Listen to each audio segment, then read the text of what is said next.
안녕하세요. 설명회를 시작하겠습니다. 어, 어서 오세요. 안으로 앉으시죠. 네. 세종고등학교 신입생을 위한 대신 학습 전략 설명회입니다. 우선 대학 입시 제도에 대해서 간략하게 좀 정리를 해드릴 거고요. 그 다음에 교과별로 선생님들이 나오셔서 출제 경향이라든가 어떤 전략이라든가 이런 부분을 가지고 설명을 해드릴 겁니다.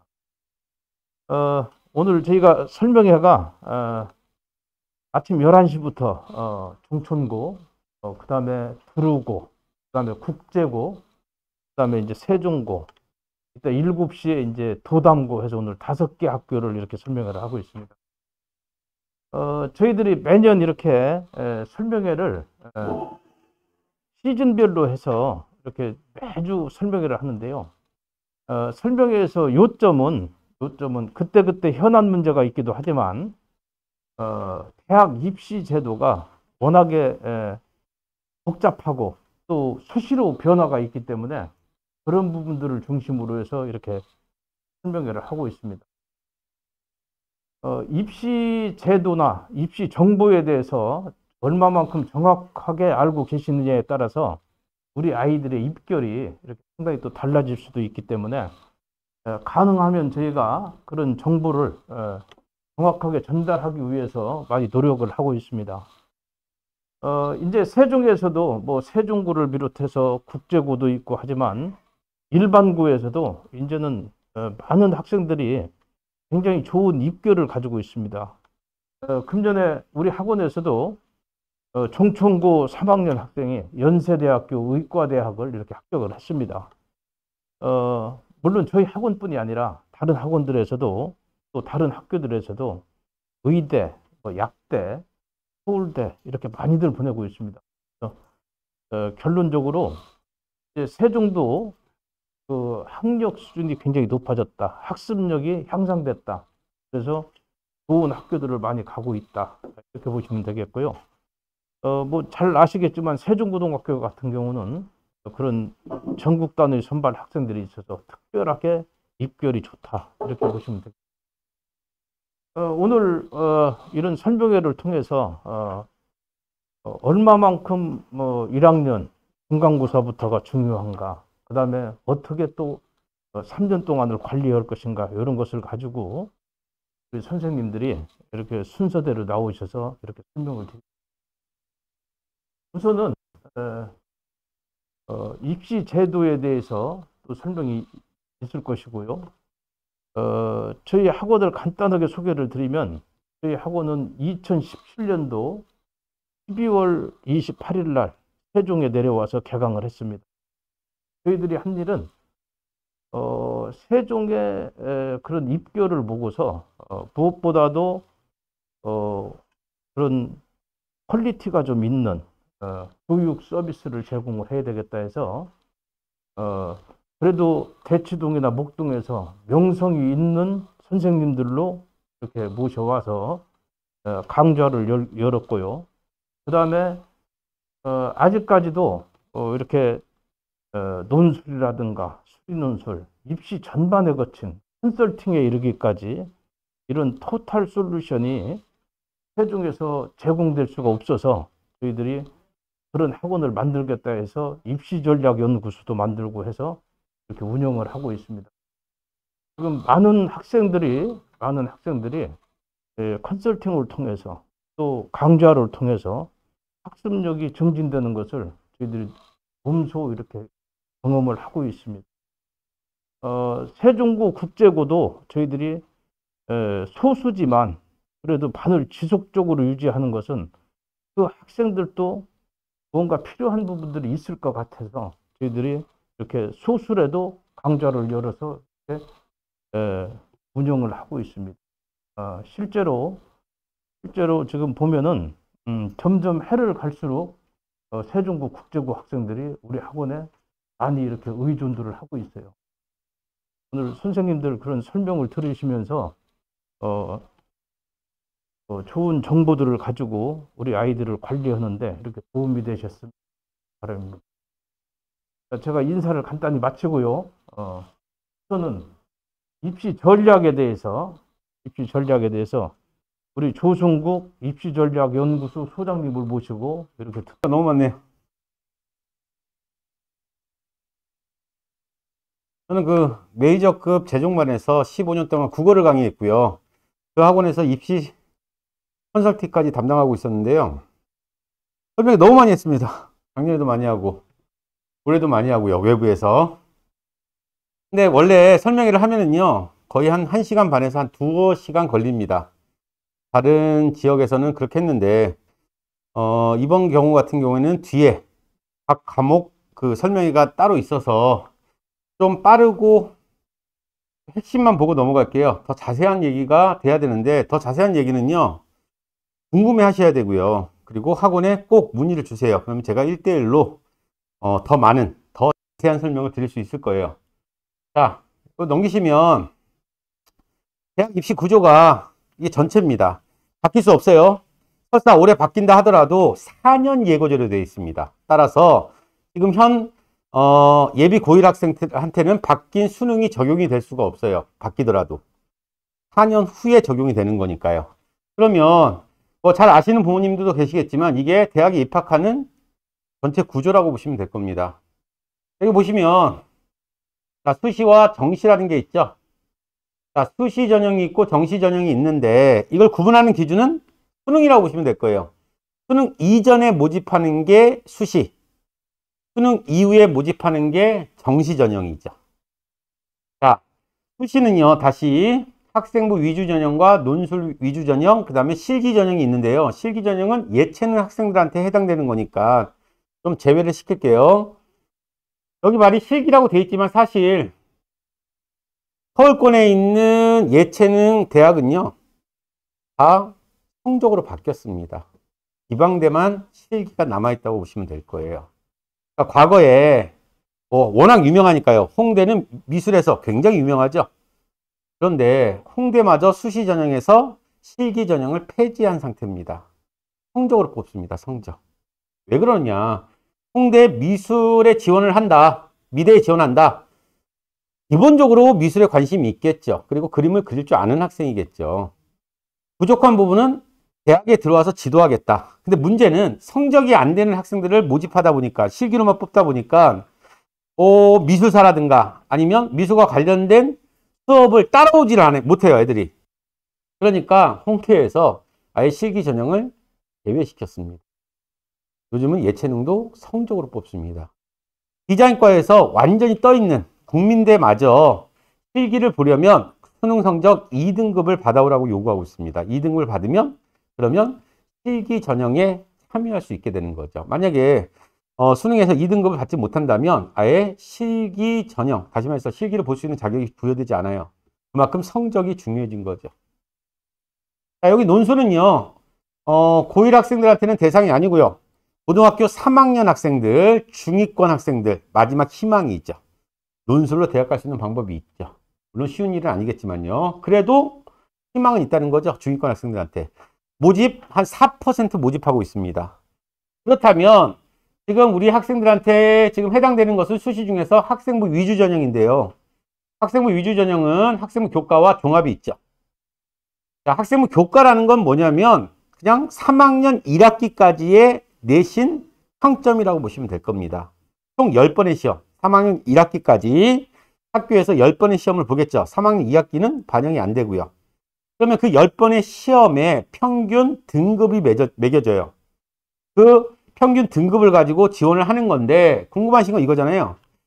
서울에 있는 주요 대학, 저희가 흔히 15개 대학이라고 얘기하는데 그러면 그 15개 대학에 지원할 수 있는 자격이 등급 몇 등급이냐라고 문의하신다면 2.5등급이라고 알고 계시면 될 거예요. 대략 한 2.5등급 이내에 있다. 그러면 지원 자격이 부여된 거죠. 그럼 주요 대학에 지원할 수 있죠. 물론 딱 우리 아이가 2.5다. 근데 우리 아이는 고대를 희망한다. 못 들어가죠. 2.5 갖고는 못 들어가는 겁니다. 2.5라면 서울에 있는 주요 대학 중에서 중하위권 대학에 지원 가능선이 된다는 얘기죠. 합격선이 아니고 지원 가능선이 된다. 우리 아이가 3점대 넘어가 있다. 3학년 1학기까지의 내신 점수가 3점대를 넘어갔다. 그러면 서울은 어디든 지원해봤자 떨어집니다. 하물며 3점 밖에 있으면요. 지금 전혀 아이들도 생각지도 않은, 부모님들은 더더욱 생각하지 않는 서울에 있는 서경대, 한성대 마저도 안 됩니다. 그 정도 점수는요. 3점대 밖에 있으면 어차피 교과로는 쓰면 안 되는 학교예요. 그렇다면 서경대, 한성대 마저도 그런데 그럼 그 위에 있는 대학은요. 당연히 교과 점수가 높죠. 자, 이렇게 되는 거고요. 그 다음에 그러면 우리 아이가 정말 열심히 해서 2점대, 2.5 이내에 있다. 또는 1점대 후반에 있다. 2점대 초반에 있다. 정말 열심히 한 겁니다. 정말 높은 등급을 유지하는 거예요. 자, 그러면 합격이 되느냐? 그렇지 않죠. 그 학교에서 요구하는 수능 최저를 맞춰야 됩니다. 근데 여기 최저라는 말이 있잖아요. 최저다. 그렇지 않아요. 높습니다. 학교가 높아질수록 수능 최저도 높아진다고 보시면 될 거예요. 3합 5, 6 막 이렇게 요구합니다. 그러면 수능에서 4개의 영역을 시험 보는데 3개의 영역에서 합을 6을 맞춰봐라. 5를 맞춰보라. 이렇게 요구하는 건데 만만치 않죠. 자, 현실적으로 말씀드릴게요. 자, 이 교과 전형에 지원하는 학생들, 정말 성적 좋은 학생들입니다. 그 학생들이 서울의 주요 대학에 교과 전형에 지원을 했죠. 했는데 거의 절반 이상이요. 수능 최저를 못 맞추고 있습니다, 지금. 한 60% 조금 안 되게 수능 최저를 못 맞추죠. 그럼 여기서 의문이 생기잖아요. 서울의 주요 대학에 지원할 정도면 내신 점수가 상당히 높다는 얘기예요. 바보가 아닌 이상 성적이 안 되는 학생들이 서울권에 있는 주요 대학에 지원 못하지, 안 합니다. 해도 되는 거죠. 서울대 지원해도 됩니다. 의미가 없다는 얘기죠. 그러면 이렇게 공부 잘하는 학생들이 수능 최저를 못 맞춘다? 이해가 잘 안 되시잖아요. 수능 최저 맞추기가 쉽지 않습니다. 왜냐하면 내신과 수능은 별개라고 보시면 돼요. 공부하는 방식이 다릅니다. 내용도 다르고요. 아마 수능 최저를 못 맞힌 학생들은요. 내신만 열심히 공부를 했겠죠. 공부를 열심히 한 건 맞아요. 내신만 열심히 한 겁니다. 학교에서 수능을 준비해주는 학교는 없습니다.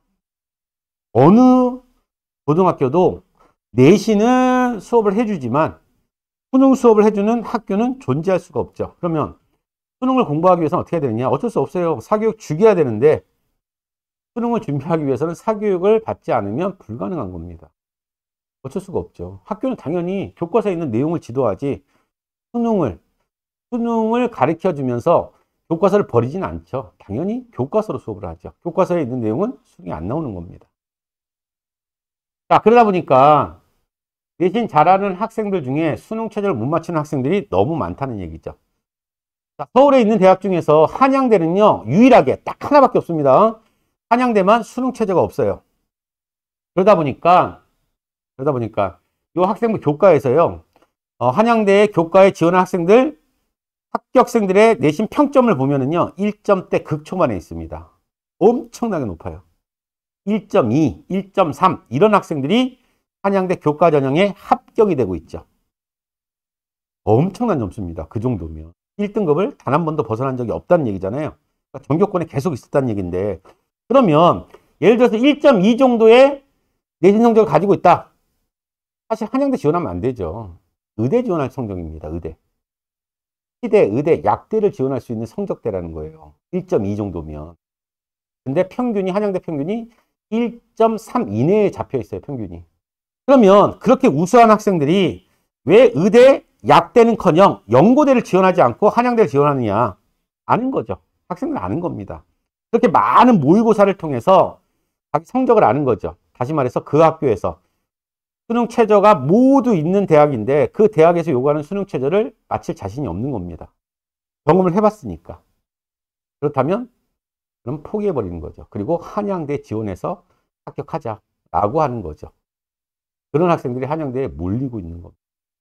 그 말은 무엇을 반증하냐면 그 외에 한양대 수준보다 더 높은 또는 한양대와 비슷한 수준의 대학에서 요구하는 수능 최저는요, 상당히 높은 겁니다. 그러다 보니까 많은 학생들이 못 맞추고 있죠.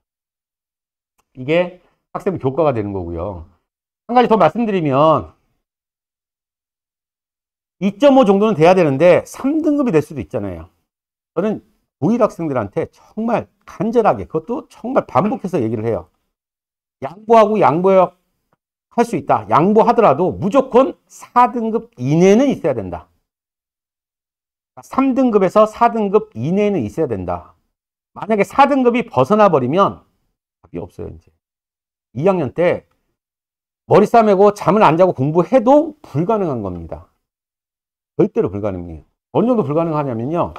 우리 아이가 1학년 때 내신 평점이 4.5가 나왔다. 4.5예요. 2학년 때부터 올 1등급을 받았다. 열심히 공부해서 모든 과목에서 1등급을 받았다. 그래도 안 되는 겁니다. 그럴 건 안 되는 거예요. 끝난 겁니다.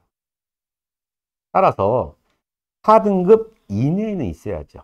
그러면 6장의 카드를 가지고 갈 수 있다. 자, 여기서 6장의 카드가 뭐냐? 자, 수시에 지원할 수 있는 카드가 6장이 있고요. 정시에 지원할 수 있는 카드가 3장이 있습니다. 여기 주머니 봐봐. 9장의 카드 가지고 있습니다. 모든 학생은 전부 다 9장의 카드를 다 가지게 돼요. 그래서 저 6장의 카드는 수시에다가 사용할 거고요. 3장의 카드는 정시 전형에다가 활용을 할 겁니다. 그래서 9장의 카드를 가지고 있는데 1학년 때 4점대 밖에 있는 학생들, 4.5 밖에 있는 학생들은요, 이 1학년이 끝나자마자 저 6장은요, 휴지 조각이 되는 거죠. 아무 쓸모가 없습니다. 저 6장을 4점대 밖에 있는데 가지고 있다는 얘기는 서울권은 포기했다. 근데 지방권에 있는 교과에 지원하겠다. 라고 하는 학생들만 가지고 있는 거지. 서울권이라면 저 6장은 아무 의미가 없습니다. 버려버리는 거예요. 너무 안타까운 현실이에요. 그러면 저 6장을 버리지 않기 위해서는 어느 정도의 성적대를 유지해야 되느냐? 4등급 이내라고 보시면 돼요. 그러면 어차피 3등급 이내에 있어야지 2.5 정도는 돼야지 서울권이 하지 않느냐? 그러면 3점대에 있다. 라는 게 무슨 의미가 있느냐? 있죠. 서울권만 안 된다는 거지. 저 지방에 있는 국립대는 가능하다는 얘기예요. 어떻게 될지 모르잖아요. 물론 지금은 국립대, 뭐 충북, 충남 이런 데를 목표로 하진 않죠.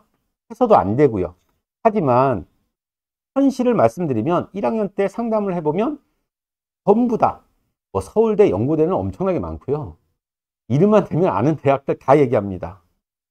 2학년이 되면 이제 현실적인 눈높이에 의해서 확 떨어지죠. 그래도 서울은 벗어나지 않고요. 3학년이 되면 이제 지방대 얘기가 시작되는 겁니다. 그리고 이제 제일 가까운 충북, 충남 얘기를 꺼내기 시작하죠. 근데 많은 학생들이 충북, 충남대가 안 됩니다. 성적이 그렇게 유지가 되지 않아요. 따라서 충북, 충남대 정말 좋은 대학이에요. 없어질 수 없고요. 향후 없어질 대학들은 너무 많거든요. 모건대? 제 생각이지만, 개인적인 생각이지만 아마 대전에 있는 모건대 없어질 겁니다.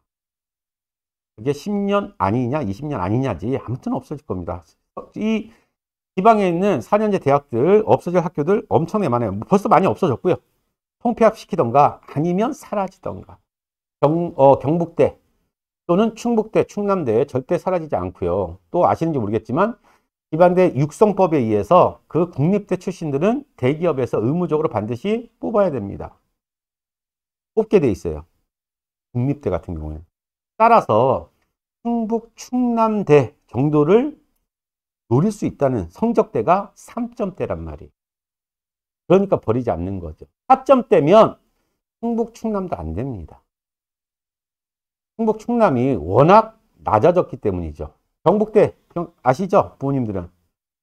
대구에 있는 수재들이 굳이 성대 안 올라왔습니다. 과거에 그냥 경북대 가죠. 왜? 동급이었으니까요. 지금은 전부 올라옵니다. 지방에 있는 우수한 학생들은요, 서울로 다 올라옵니다. 경북대 절대 안 가죠. 그러다 보니까 경북대 입결은요, 너무 낮습니다. 이제 3점대 중반, 초중반이면 경북대를 가요. 있을 수 없었던 일이 이제는 현실화되고 있죠. 충북, 충남대 3점대 중반 또는 후반대까지도 합격하는 과가 존재하고 있습니다. 4점대 벗어나면 안 되고요. 거기도 역시. 그래서 마지노선을 4등급으로 잡고 있는 겁니다. 그래서 학생들 피 나올 때까지 얘기해요. 4등급만, 1학년 때 4등급까지만 유지하자. 4등급만 벗어나지 말자. 그럼 4등급이면 전교 40% 이내예요. 아주 불가능하진 않잖아요. 퍼센트율은 알죠? 1등급은 4%, 2등급 13%, 3등급 11%, 2등급 11%, 3등급 23%, 4등급 40%입니다. 그럼 100명 기준으로 따진다면 40등 이내에만 있으면 4등급 안에 있는 거잖아요. 불가능하지 않죠. 100명 기준으로 잡았을 때 3등급이다. 그러면 23등 안에 있으면 되는 거고요. 1등급이라면 300명 기준으로 잡는다면 12명만 1등급을 받을 수 있다는 얘기죠. 4%니까. 그러니까 1등급 받는다는 게 쉬운 일이 아니죠. 12명 안에 있어야 된다니까요. 300명 기준으로 잡았어요. 근데 꼭 1등급이 아니더라도 2등급만 유지해도 엄청나게 열심히 한 겁니다. 공부 잘하는 학생이죠. 300명 중에서 23%, 11% 안에 있다는 얘기니까요. 11% 안에 유지하고 있다는 거니까 공부 굉장히 열심히 하고 잘하는 학생이란 말이에요. 그런 학생들만 대부분 교과로 지원을 하는 거죠. 학생부 유지에는 학종이라고 불리는 종합전형이 있죠. 학종입니다. 학종. 깜깜이 전형이라고 불렸던 학종. 이 교과 전형은요, 내가 만약에 떨어졌다면 왜 떨어졌는지 충분히 납득할 수 있어요. 왜? 성적을 공개합니다. 근데 이 학종은요, 왜 내가 합격을 했는지, 왜 떨어졌는지를 절대로 알 수가 없습니다. 아무도 알 수가 없어요. 발표를 안 합니다. 이유를 밝히지 않아요. 그래서 깜깜이 전형이라고 하죠. 학생부 종합은요, 학종이라고 얘기하는 이 학종은요, 내신 성적, 교과 반영되지 않습니다. 수치화되지 않아요. 점수화시켜서 반영되는 게 아닙니다. 학종은. 자, 그러면 뭐가 중요하냐? 당연히 이 교과에 해당하는 생활기록부, 생기부가 중요한 거죠. 그리고 면접이 중요해졌습니다. 면접도 이게 합격이 돼야지 면접을 보겠죠. 중요한 건 생기부입니다. 생기부, 생활기록부죠. 자, 그런데 올해부터 엄청난 변화가 일어났죠. 한 장 뒤에 보시면 작년까지는 요소가 많이 남아 있었습니다. 반영되는 요소들이 올해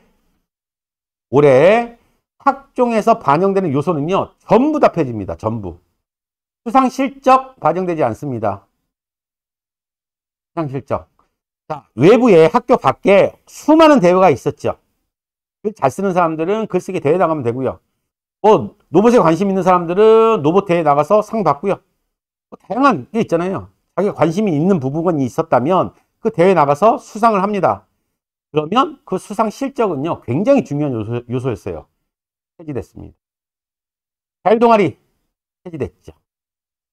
자율동아리가 뭐냐면요, 재력이 있는 부모의 도움을 받아서, 돈이죠. 외부의 도움을 받아서 동아리를 만들었다고요, 과거에.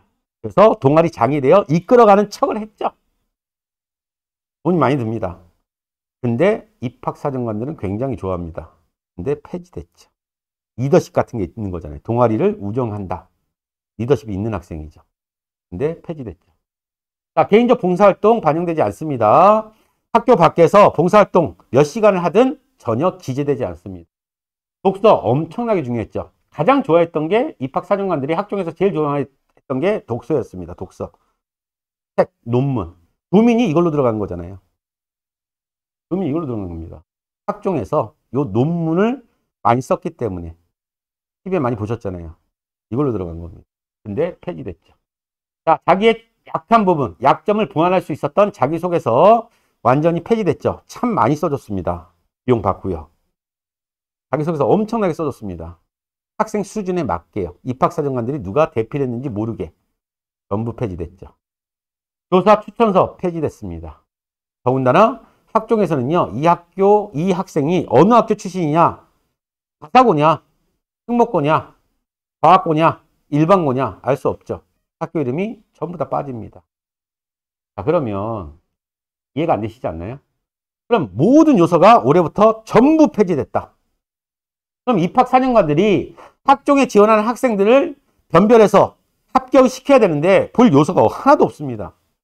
예전엔 차고 넘쳤죠. 너무 볼 게 많았는데 올해부터는 볼 게 없어요. 그러면 뭐가 중요해졌느냐? 과거에도 존재했지만 워낙 반영되는 요소가 많다 보니까 유명무실했는데 지금은 가장 중요한 게 세특입니다. 세특. 세부 능력 특기사항의 준말이에요. 자, 세특이 가장 중요합니다. 그럼 세특을 빨리 말씀드리면 시간이 없어서 세특이 뭐냐면요. 각 과목 선생님들이 학생에 대해서 평가를 내려주는 겁니다. 기록을 해주는 거예요. 평가를 내려주는 겁니다. 모든 과목 선생님들이요. 이게 세특입니다. 과거에도 있었어요. 근데 모든 것이 폐지된 상황에서 세특이 가장 중요한 요소죠. 별거 아닐 것 같죠? 굉장히 중요한 부분이면서 어렵습니다. 자, 제가 학생들한테 혹시 학생부 관리를 할 학생이라면 일단 OT 할 때 얘기를 해줘요. 뭐부터 해야 된다? 학교 들어가자마자 선생님들하고 각 과목 선생님들하고 친해져라. 유대감을 쌓아라. 먼저 다가가서 선생님이 관심 있어 하는 학생으로 나를 만들어라. 중요한 요소입니다. 그리고 수업 시간 충실해야 된다. 바빠져 자면 무조건 세특 좋지 않습니다. 좋지 않다는 게요. 악플을 써주는 선생님은 없어요. 그냥 평범한 이야기만 들어가는 거죠. 그건 변별이 전혀 안 됩니다. 수업은 무조건 모든 수업에서 또 집중 그리고 좋은 태도를 유지해야 된다. 그리고 선생님과 좋은 관계를 유지해야 된다. 그러면 또 세특이 무조건 좋아지느냐? 그렇지 않죠. 그건 기본이 되는 거고요. 무조건 기본. 그리고 뭘 해야 된다? 수행평가를 잘해야 됩니다.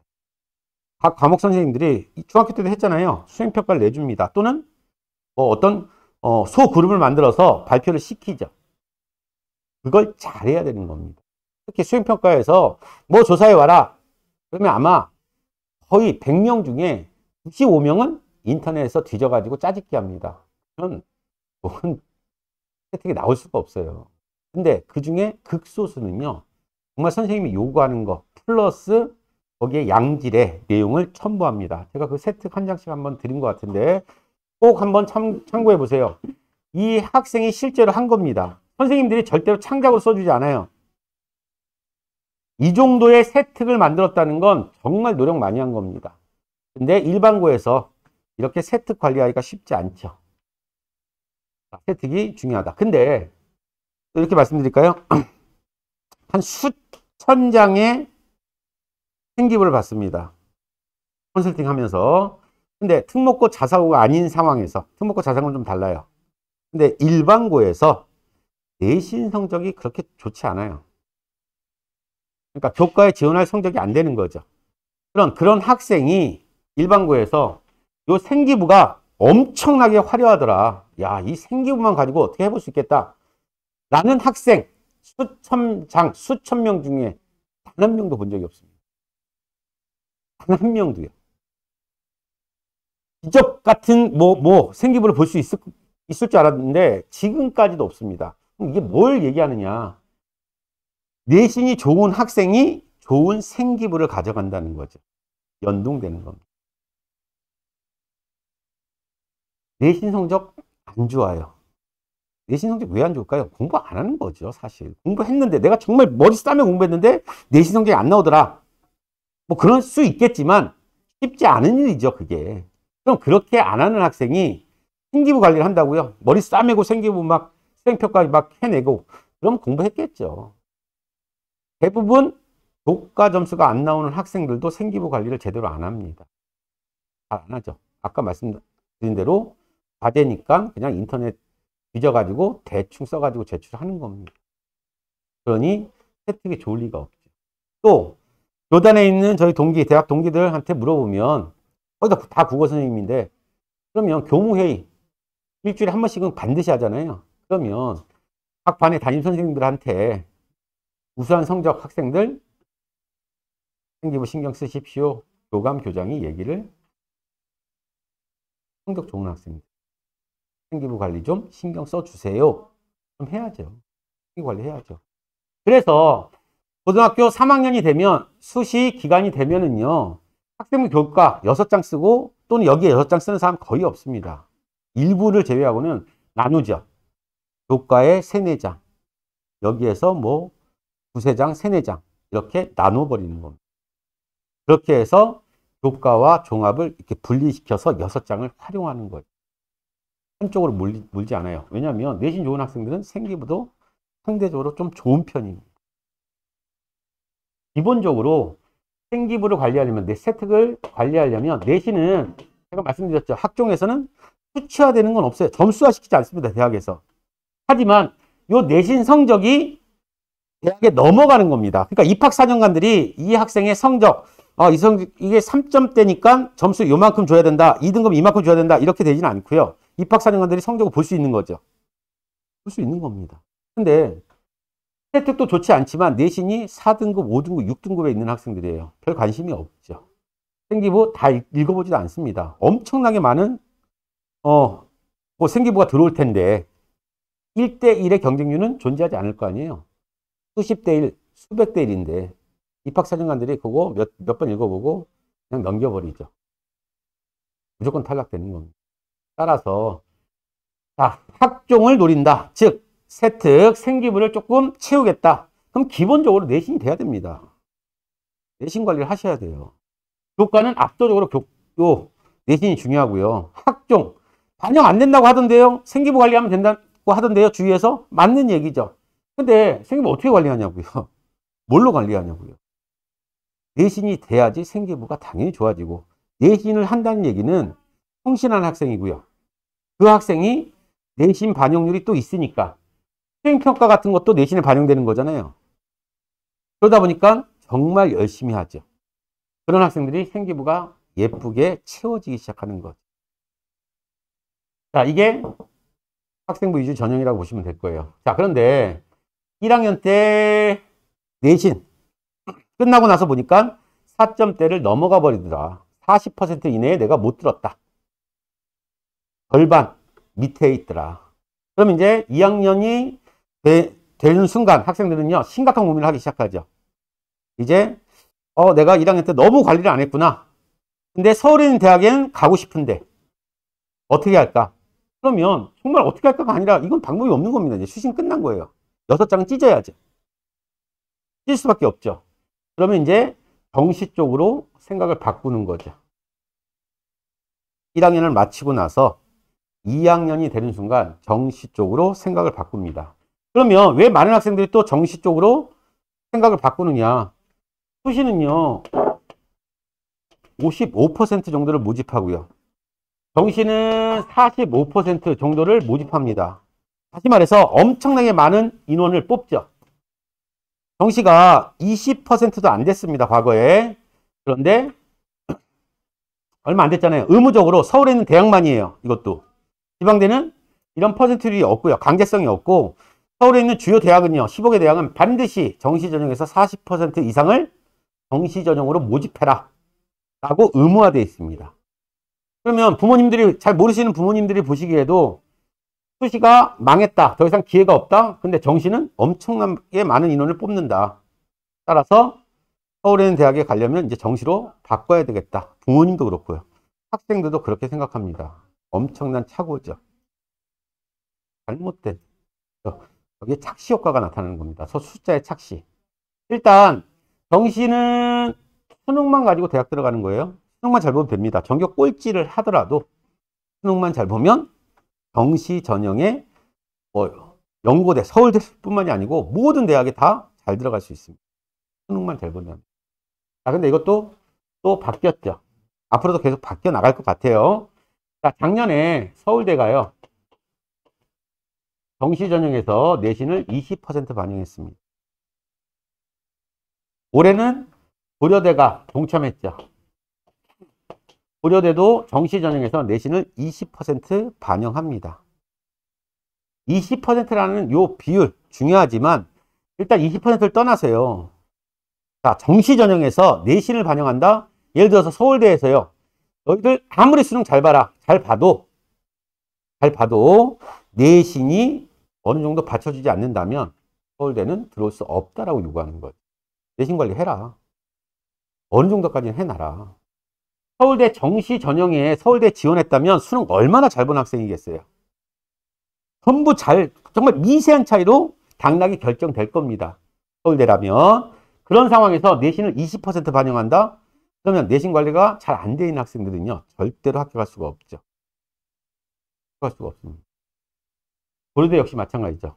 고려대 역시 내신 관리가, 다시 말하면 학교생활 불성실하게 한 학생들은 수능 아무리 잘 봐도 우리 학교에 지원하지 말라는 얘기입니다. 현재는 두 학교만 존재하고 있죠. 그러면 자, 고대 라이벌이라고 하는 연대는요, 정시정에서 내신을 반영할 것이냐 아닐 것이냐 관심 없습니다. 언제 내신을 반영할 것이냐, 발표를 언제 할 것이냐, 몇 퍼센트를 반영할 것이냐만 관심사죠. 자, 예비 고1이면 3년의 시간이 아직 남아있네요. 언제 발표할지 모릅니다. 수능의 가장 큰 틀은요, 바뀐다 한들 지금 현재 예비 고1한테는 적용이 안 됩니다. 안 되는데 이건 대학 자율이에요. 올해 연대가 올해부터 정시 전형에서 내신을 몇 퍼센트 반영하겠다라고 공표해버리면요, 바로 적용이 돼버리는 겁니다. 올해 뭐 발표하진 않겠죠. 발표했으면 벌써 발표를 했겠죠. 그래서 1년의 여유는 줘야 되니까 고대 같은 경우에도 올해 첫 적용을 정시 전형에서 20% 반영되는 게 올해부터 적용이 되는 건데요. 작년에 발표했던 겁니다. 2022년도에 발표를 했고요. 23년인가? 22년에 발표했고 올해 23년, 그러니까 2024 수능부터 이게 적용이 되는 거죠. 그래서 한 1년 정도는 텀을 줘야 되겠죠. 그러면 만약에 연대가 올해 발표한다? 그러면 내년에 아마 정시 전형에서 내신이 반영될 거고요. 만약에 연대마저 그렇다고 한다면 그건 밑에 있는 대학은요, 줄줄이 반영을 할 겁니다. 따라서 이거는 조금 관심 있게 봐야 돼요. 변수입니다. 근데 유리한 점이 있죠. 재수생들한테는 좀 불리해진 겁니다. 내신이 반영되면 재수생들은 좀 불리하다. 자, 그런데 수시를 망한 학생들이 정시로 45%나 되는 모집 단위를 가지고 있는 정시로 왜 돌리면 좀 문제가 있을까라고 하냐면요, 정말 많이 뽑는 건 맞습니다. 서울에서. 근데 정시에 합격하는 대부분의 학생들은요, 재학생이 아닌 겁니다. N수생들이라는 게 문제죠. N수생들이 합격을 하는 겁니다. 계속 정시 발표되고 있죠. 계속 발표입니다. 이제 뭐 정시 2월이니까 끝났죠. 자, 올해도 마찬가지예요. 서울대, 연고대 같은 경우에 정시 전형에 합격한 학생들의 비율은요, N수생들이 60%를 넘어서고 있습니다. 대학생들이 들어갈 티오가 많지 않다는 거죠. 건대 같은 경우는 작년에 70%가 넘었습니다. 대학생들이 못 들어온 거죠, 정시 전형에서. 제가 대종반에서 15년 동안 수능만 가르쳤습니다. 자, 대수생들은요, N수생들은 최적화되어 있는, 수능에 최적화되어 있는 시스템을 가지고요, 어마어마하게 공부를 시킵니다. 그리고 수능에 최적화되어 있는 선생님들이 수능만 파는 거죠. 처음에 얼마 성적이 안 되는 학생들도요, 다라고 얘기할 수는 없겠지만 상당히 많은 학생들이 나중에 후반기에 가면 엄청나게 수능에 강해집니다. 그런 학생들과 싸워야 된다는 게 문제죠. 그런 학생들이 정시전형에서 합격하고 있는 거예요. 그럼 재학생들이 정시전형에서 합격할 비율은요, 20%도 안 된다고 보시면 돼요. 매우 힘든 겁니다. 근데 저 숫자만 보는 거죠. 45%를 모집하더라. 저걸 맹신하면 안 된다는 얘기예요. 재수생들하고 싸워야 된다는 얘기예요. 자, 이게 좀 간단하게 말씀드렸는데 대학 입시의 구조고요. 여기에서 이제 더 세부적인 내용들을 좀 알고 계실 부분들이 있어요. 있는데 엄마들 좀, 부모님들이 좀 정보가 좀 있어야 됩니다. 막연하게 학생한테 야, 너 공부 왜 이렇게 안 하니? 공부 열심히 해. 고등학교 됐는데, 이런 대화보다는요, 야, 지금 대학이 이렇게 돼 있는데 네가 이런 전형에 좀 신경 썼으면 좋겠다. 뭐 이런 대화가 훨씬 더 학생들한테는요, 대화다운 대화가 되거든요. 아무것도 모르면서 엄마가 무조건 공부만 해라 라고 윽박질러 봤자 이제 대가리 커버렸잖아요. 학생들이 거부하죠. 엄마가 뭘 알아? 이렇게 되는 거죠. 아빠 모르잖아. 뭐 이렇게 되는 거잖아요. 알아야지 대화가 되는 겁니다.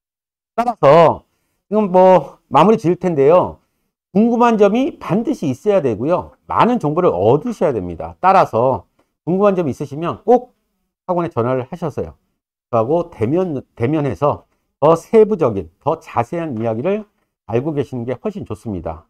항상 문은 열려 있으니까요, 학원에 전화를 주시면 시간을 내서 더 자세한 설명 드리겠습니다. 이상 설명을 마치겠습니다. 감사합니다.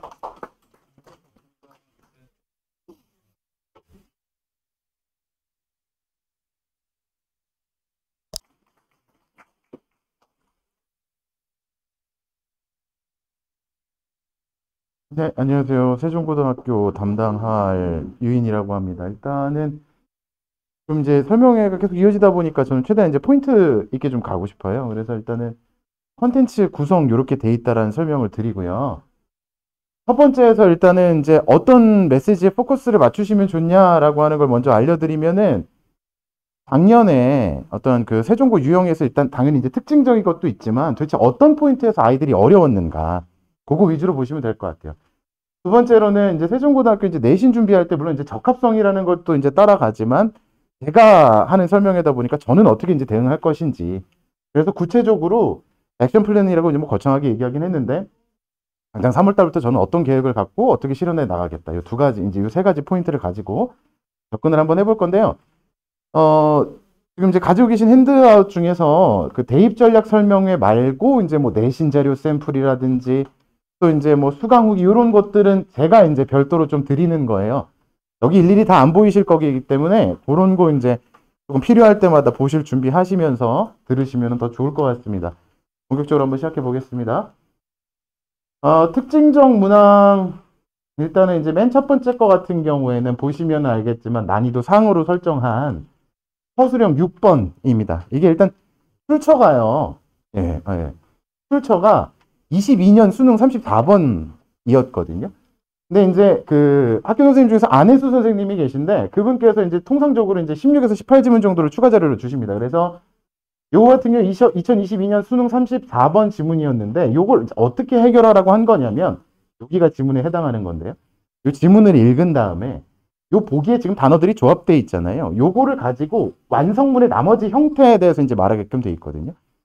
잘 안 보이시긴 할 테지만 과학이라는 건 이런 성격 갖고 있는데 역사는 이런 성격 갖고 있어라고 하는 이 whereas라는 걸 통해서 이제 반면에 딱 구조 구조로 지금 나눠져 있는 형태인데 그거를 잘라서 요 문법적인 포인트 활용해서 요약문 넣어줘라.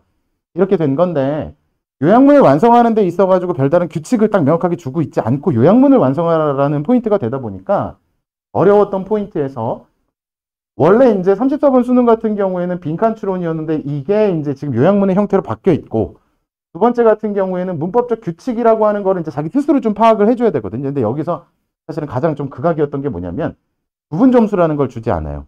그렇다는 건 예를 들어서 10단어가 있는데 9단어는 맞췄어요. 근데 한 단어 못 쓰면 그냥 다 틀림 처리한다라는 거거든요. 그럼 통으로 점수 다 날아가게 되는 거죠. 4점짜리 날아갑니다. 30문제니까는 이제 4점이 이제 그렇게 날아가는 형태라는 거고요. 마지막으로 단순하게 이제 주어진 단어 나열하는 형태 아니라 이제 아까도 말씀드렸다시피 자기 스스로 이제 문법적인 숙련도를 좀 요구를 하는 유형이기 때문에 사실 100명이라 그러면 거의 한 98명 틀렸다고 보시면 됩니다. 두 번째로 가고요. 출처가요. 좀 이제 처음 보시는 건데 이제 그 학술 사이트, The Conversation이라는 학술 사이트가 있어요. 거기서 이제 발췌된 지문인데 4개의 문법 포인트를 이제 빈칸을 빵빵빵빵 뚫었습니다. 그다음에 이제 괄호에다가 단어를 줬잖아요.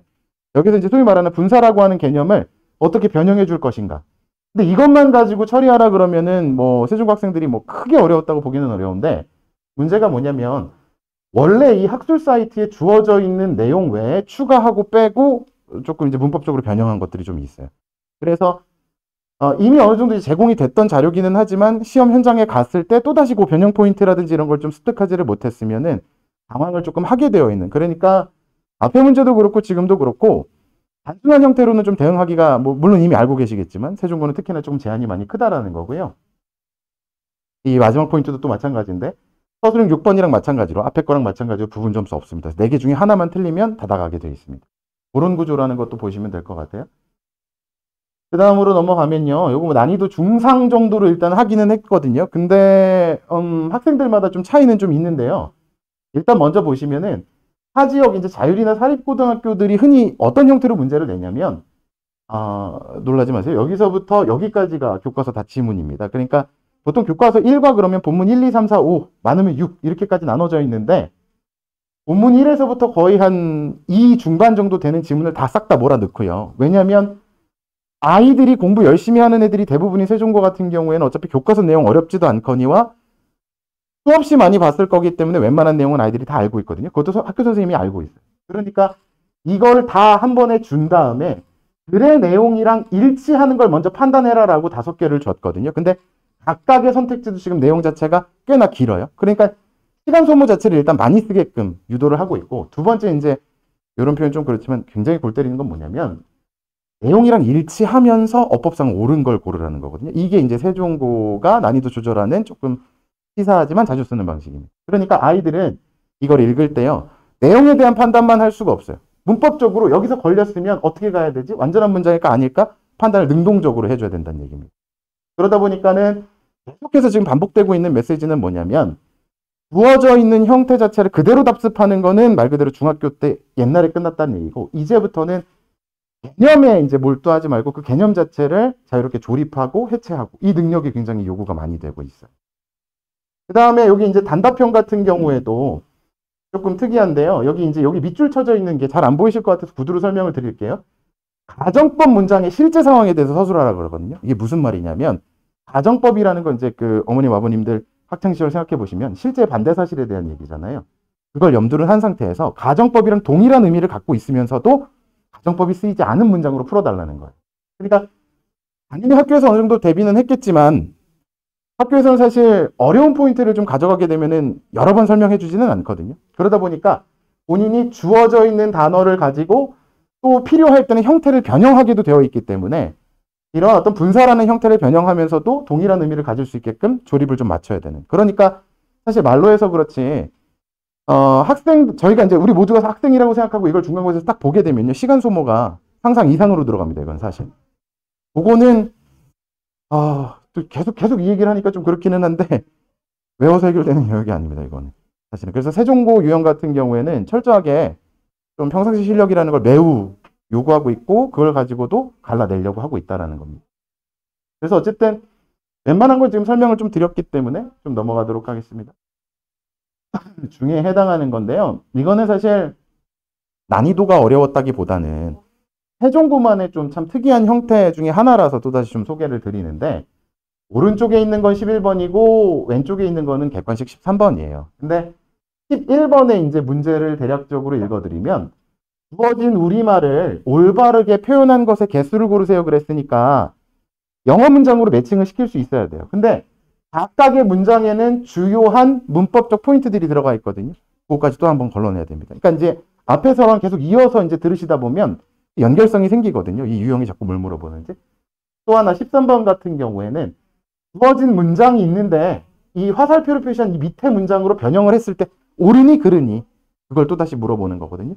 대표적으로 이제 뭘 물어보는 거냐 그러면은 it is known that 그래가지고 이제 흔히 뭐뭐라고 알려져 있다라고 하는 그 가주어진 주어 형태를 능동의 형태로 풀어가지고 동일한 의미를 쓸 수 있는지 시제에 대한 일치까지도 물어봐요 사실. 그러니까 이런 큰 틀에 대한 문법적 질문을 하는 거면 학생들이 웬만큼 대응을 하는데 디테일하게 시제 자체도 그대로 이어져 있는가라는 판단도 좀 해줘야 되거든요. 특히나 후부정사 뒤에 to have pp가 쓰이게 되면은 동사가 의미하는 것보다 더 과거의 일을 의미한다라는 것까지도 캐치를 해줬어야 답 하나를 고를 수 있습니다. 그래서 되게 디테일한 걸 많이 물어본다는 거. 그래서 세종고의 전체적인 특징이 문법적 판단을 굉장히 깊게 많이 물어보는 특징이 있다라는 거는 명확하게 숙지를 좀 하셔야 될 것 같고 그거에 대한 대비는 확실하게 하셔야 된다. 그 얘기를 좀 드리고요. 세종고 내신 준비 포인트 해가지고 일단은 뭐 내신 준비 포인트라기보다는 이제 분석에 대한 포인트를 좀 요약한다라고 보시면 될 것 같은데 전체적으로 봤을 때 난이도 상에 해당하는 문제 비율. 근데 여기서 난이도 상이라고 한 건 상 이상인 것도 포함이거든요. 그러니까 사실은 상이라고 말하고 싶었지만 그냥 상이라고 포함한 것도 45%. 근데 좀 보수적으로 잡은 겁니다. 학생들 입장에서는 더 많다고 느낄 수 있어요. 중상 정도로 보는 게 한 25%고요. 중정도 25%, 하정도 5%거든요. 그러니까 시간 자체가 굉장히 부족하고 오답률 자체가 굉장히 높기 때문에 1, 2학기 통틀어 볼 때 84점 정도 맞았으면 1등급은 가요. 작년 기준으로. 근데 이것도 보수적으로 잡은 거거든요. 사실 학생들한테 물어보잖아요. 작년 친구들한테. 80점만 돼도 1등급 갈 수 있다고 얘기합니다. 아이들은. 근데 저는 보수적으로 알려드려서 84점이면 작년 기준으로 1등급 갑니다. 이렇게 말씀드린 거고 2등급도 아이들이 70 한 2, 3점 맞아도 2등급 기대하거든요. 근데 이 또한 좀 보수적으로 잡았을 때 75 이렇게 됩니다. 다만 이렇게 한 아이들 같은 경우에는요. 서술형 끝에 있는 것까지 도달했을 때 그렇습니다. 만약에 시간이 부족해서 중간에 탈락하는 친구들 즉 세종고라는 거 제가 뭐 도수분표를 만들려다가 이제 좀 안 만들었는데 굉장히 가운데 점수에 많이 몰려 있을 거예요. 특정 문제들은 풀리는데 특정 문제들이 안 풀리니까 저 상위권에 도달하는 점수의 폭이 많이 떨어져 있기 시작하거든요. 그래서 5, 60점대 굉장히 많이 몰려있는 형태다라는 거를 조금 아시면 될 것 같아요. 그래서 세종고는 1, 2등급 올라가는 게 일단 첫 번째 요구되는 게 문제 전체 다 풀 수 있는지, 두 번째 풀었을 때 디테일한 것까지 체크할 수 있는지, 이거에 대한 요구가 굉장히 크다라는 거 아시면 될 것 같고요. 서술형이라고 하는 거는 지문의 핵심 흐름 파악해야 되는데 왜 핵심 흐름 파악이냐 그러면 중학교 때는 대부분 암기로 처리하잖아요. 암기로 처리 안 됩니다. 포인트 잡아서 다 해독하셔야 돼요. 그래야지 머릿속에 원리 들어갑니다. 그거 가지고 실전에서 대응한다라는 거. 주요 어법 문장 이해 당연한 거고요. 문법적 특징 이해 종합해가지고 물어보는 경향 강하기 때문에 평상시 실력까지 더해졌을 때 이제 대응된다라는 거. 객관식 같은 경우엔 내신 범위에 포함되는 내용에 등장하는 문법적 포인트 거의 다 빠글빠글 해갖고 우리가 알고 들어가야지 1, 2등급 갈까 말까 하는 형태라는 걸 좀 아셔야 될 것 같고, 보여드린 대로 다양한 표현에 대한 이해도를 물어보는 경향도 굉장히 강합니다. 요거는 이제 조금 비공식적인 얘기인데요. 1학기 때요, 내신 문제 중에 두세 문제 정도를 학교에서 해설도 해주지 않았고 출처도 알려주지 않았습니다. 그래서 아이들이 좀 많이 난리가 났었고 학부모님들도 굉장히 거세게 한번 항의를 하셨었어요. 그래서 2학기 때는 다 알려주기는 했는데요. 학교 선생님이 좀 어려운 것 같은 경우는 일부러 조금 수업을 굉장히 간단하게, 단순하게 그런 형태로 좀 하기도 했습니다. 그래서 이걸 알려드리는 이유는 올해 1학기도 어떻게 될지 모릅니다, 사실은. 그래서 세종고 학생들 같은 경우에는 만약에 저랑 이미 하고 있는 친구들도 있는데 그 친구들 지금 이제 수능 보고 있으면 평균이 일단은 2등급은 되거든요. 평균이. 그렇게 만들려고 방학 동안 노력했던 이유는 이렇기 때문이었어요, 사실. 조금 이따 이제 좀 더 이제 보태서 설명을 좀 드리도록 하고요. 아까 보셨듯이 1학년임에도 수능이나 학술 사이트 지문 자유롭게 출제되고 있습니다. 결국에는 최상위권, 상위권, 중위권 가르는 문제들이 선명하게 구분되어 있기 때문에 계속 말씀드린 대로 기본기에다 변형 포인트에다가 자기 이제 자체적인 좀 능력이 현장에서 발휘가 좀 돼야 된다라는 거 종합적으로 좀 필요합니다. 어떻게 준비할 거냐라는 건데요. 일단은 요렇게 설명을 좀 드릴게요. 여기 오기 전에 저는 이제 서울이랑 분당이랑 이쪽에서 좀 있었는데, 분당 있을 때 외대부고 친구들이랑 좀 한동안 했었습니다. 외대부고도 그렇고 과천외고도 그렇고 조금 잘 모르시겠지만 가온이라고 하는 거는 이제 좀 그 화성 안성 쪽에서 이제 자율형으로 좀 많이 운영되는 데인데, 이런 학교들의 특징은 단순하게 학술 사이트의 문제가 아니라 논문 나옵니다. 칸트 철학 나오고요. 게임 이론 나오고 이래요, 걔네는. 근데 리소스를 알려주지 않기 때문에 평상시에 제가 바득바득 긁어가지고 최대한 유사한 주제만이라도 맞출 수 있게끔 많이 훈련했었거든요. 그때 결국에는 어떻게 하면 우리가 이 이해도를 구체적으로 끌고 올 수 있을까? 제일 좋은 건 논술인데 이제 매번 논술을 할 수가 없잖아요. 그래서 생각했던 포인트가 아토즈라고 하는 포인트였는데, 왜 아토즈냐면 A부터 Z까지 다 모았다 그래서 아토즈거든요. 결국 이 포인트 안에서는 제가 매주 수업 나간 거를 아이들한테 직접 변형을 해서 어휘 포인트, 어법 포인트, 유의어, 반의어 다 담아내고요. 객관식에 해당하는 어떤 뭐 빈칸이라든지 이런 것도 최대한 녹여냅니다. 근데 가장 중요한 건 서술형 포인트를 빡빡 긁기 시작해요, 여기서. 그래서 보통 학교에서 한 200개 정도가 나가니까요. 제가 이제 변형한, 뚫어놓은 문제들이. 그런 걸 이제 하면서 저희가 이제 일주일마다 계속 사이클을 돌게 되고, 통과 못하면 재시험 보는 형태로 계속 가게 됩니다.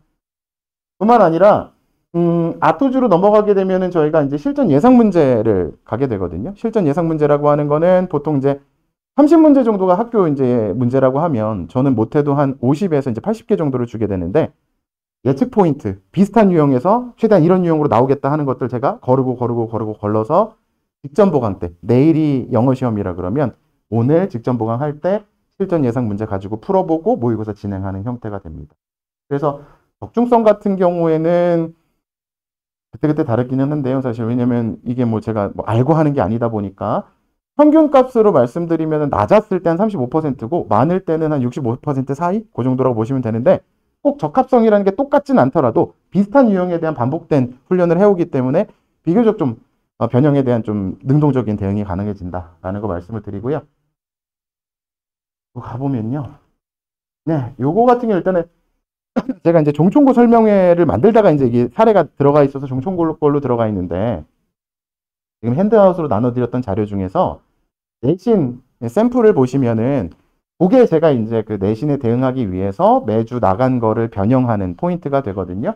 그래서 요렇게 생겨 있는 거 보시게 되면은 문장 하나마다 어떤 어법적 포인트 혹은 어휘 포인트, 빈칸에 어떤 게 들어갈지, 서술형 어떤 게 들어갈지 계속 담아내고 있어요. 이런 것들 제가 직접 만드는 문제만 해도 한 중간고사가 끝나면 한 학교당 보통 1200개 정도를 제가 변형을 하거든요. 요거 한 문제당이라고 했을 때 플러스 제가 모든 문제를 다 만들 수가 없기 때문에 시중에 유료 사이트 중에서도 컨텐츠 괜찮은 것들 저희가 골라가지고 아이들한테 요거 통과한 애들한테 기숙사 갈 때 돌려보내요, 이거를. 그러면은 추가로 한 300에서 200개 정도를 또 나눠주게 되거든요. 그러면 학교에서 해설 들을 때 한 번, 저랑 해설할 때 한 번, 요거를 이제 한 번만 보고 끝나지 않거든요. 3주 간격으로 다시 봐요, 이 사이클을 맞물려서. 그러니까 거기서 한 5회독 정도가 되면서 숙제를 통해서도 이제 한 7회독 정도를 이끌어내는. 그래서 핵심은 왜 다회독을 이끌었냐. 원래도 그랬지만 특히 이 지역 와서 많이 느끼는 게 중학교 때 같은 경우에는 벼락치기가 이제 해결이 되지만 고등학교 때는 아까 보시다시피 암기로 해결이 안 된다는 건 이해를 바탕으로 여러 번 봐야 된다는 얘기잖아요. 근데 애들한테 7번 봐. 그러면 어떻게 봐야 될지 포인트를 못 잡는 경우가 다양하거든요. 대부분이거든요. 그래서 어떻게 공부해야 되는지까지 컨텐츠를 이제 좀 전달을 한다라고 보시면 될 것 같아요. 마지막에는 이제 이렇게 되어 있는 요 비슷하게 생긴 것도 이제 자료를 드렸거든요. 그래서 그러한 실전 유형을 가지고 우리가 직전 보강 때 이제 풀어보고 들어가게 된다. 그래서 결국 직전 보강 때는 교과서에서부터 그 모든 범위를 다 하루 만에 수업할 수가 없기 때문에 요점을 그동안 다 잡아놓은 걸 가지고 아이들 풀려보고 모르는 개념이 있다면 다시 한번 개별적으로 질문 받으면서 그때는 거의 이제 그룹 과외처럼 아이들이 한 명씩 오면 제가 다 받아주거든요. 저희 조교가 따로 진행하면서 그런 형태로 마무리한다. 이렇게 보시면 될 것 같고요. 아이고. 네, 세종고 대비 액션 플랜이라고 얘기를 했는데 내신 대비 이전에는요. 2013학년도 수능 컨텐츠 포함, 그러니까 이제 올해 연계 교재들이 지금 이제 나와 있어요. 그래서 연계 교재 기준으로 할 거고요. 플러스 알파로 제가 필요하다라고 생각이 될 경우에는 아까 말씀드렸던 외고라든지 부고라든지 가온이라든지 이런 사립고등학교에서 썼던 논술형 문제들도 아이들한테 제시를 같이 좀 할 거예요. 그래서 실제로 저랑 같이 이 예비고등학교 1학년 중에서 S, 좀 잘하는 반은 S라 그러는데 그 반 친구들 같은 경우에는 경험을 이미 충분히 좀 하고 있습니다. 그래서 요걸 가지고 이제 독해 방법론을 전달을 좀 할 거고요. 두 번째로는 필수 문법 패턴이라 그래서 제가 좀 자체적으로 만들었던 계속 리뉴얼을 하고 있지만 그걸 가지고 우리가 이제 고등 문법 때 어떻게 문장을 조립하고 뜯어내는지에 대한 정리를 다시 한번 최대한 하려고는 해요. 근데 사실 작년 1학기 중간고사가 4월 27, 8일이었던 걸로 기억을 하거든요. 그러면 이제 4월 마지막 주란 얘기인데 저는 6주 사이클을 두고 갈 거예요. 내신 대비를. 그러려면 3월 중순에 시작한다는 거라서 만약에 설명회 들으시고 나서 조금 한번 신뢰해 보겠다라고 결정을 하신다 그러면 하루라도 빨리 보내시는 게 사실 저는 좋습니다. 이왕 같이 할 거라면. 그래서 6주 전에 내신 대비 시작할 건데 교과서 모의고사 추가 자료 순서대로 해설 수업 스타트 할 거고요.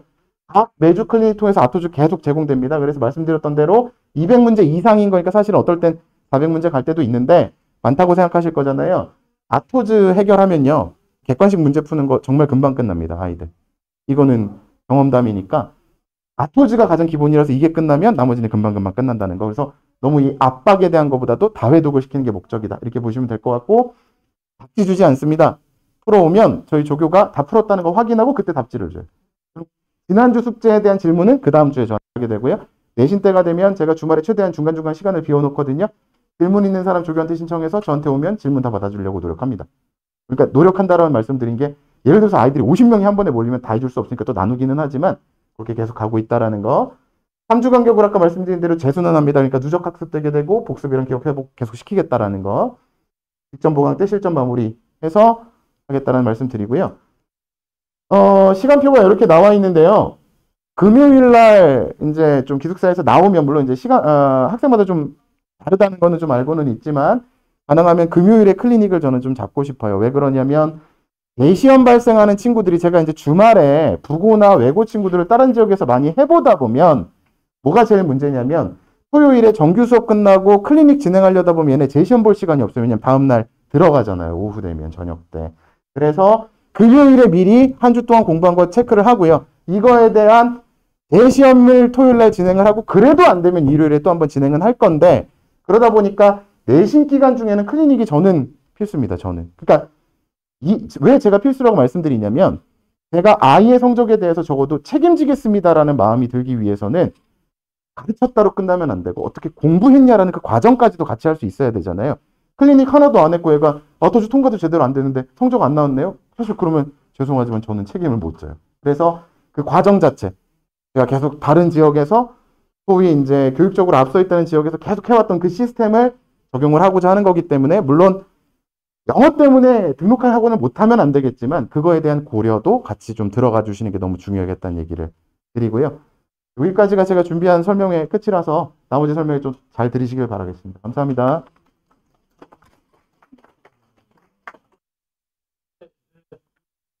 수학을 진행하는 전현철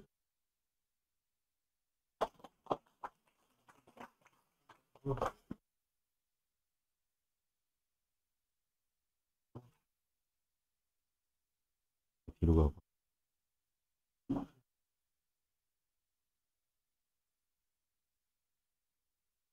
네, 안녕하세요. 수학과 고등부 전현철입니다. 지금 이제 세종고등학교 그 작년 1학기를 토대로 해서 이제 한번 분석을 한 거를 말씀을 드리고 싶은데, 지금 이 세종고등학교 같은 경우는 좀 잘하는 학생들이 좀 많은 학교잖아요. 그래서 외부에서도 많이, 지금 세종 지역에 있는 학생들만 받는 게 아니고 외부에 있는 학생들도 많이 받기 때문에 문제 특징이 뭐 다른 학교 같은 경우는 프린트 같은 거 이렇게 주고 몇 개 주고 뭐 몇 장 정도 주고 거기에서 나온다라고 하는데 세종고등학교는 절대 그런 게 없어요. 그러니까 절대로 그런 게 다 없는 학교이기 때문에 뭐 그냥 외워서 공부를 한다고 해서 되는 게 아니고 그냥 하나하나 다 처음부터 개념부터 다 꼼꼼하게 다 해야 되는 학교이기 때문에 지금 여기서 하나하나 보면서 제가 설명을 일단 먼저 드릴게요. 작년에 일단 문제수는 21문제가 나왔는데 선택형이 18개고 서답형이 3개에서 80점이 객관식이고 서술형이 이제 20점이었습니다. 20점.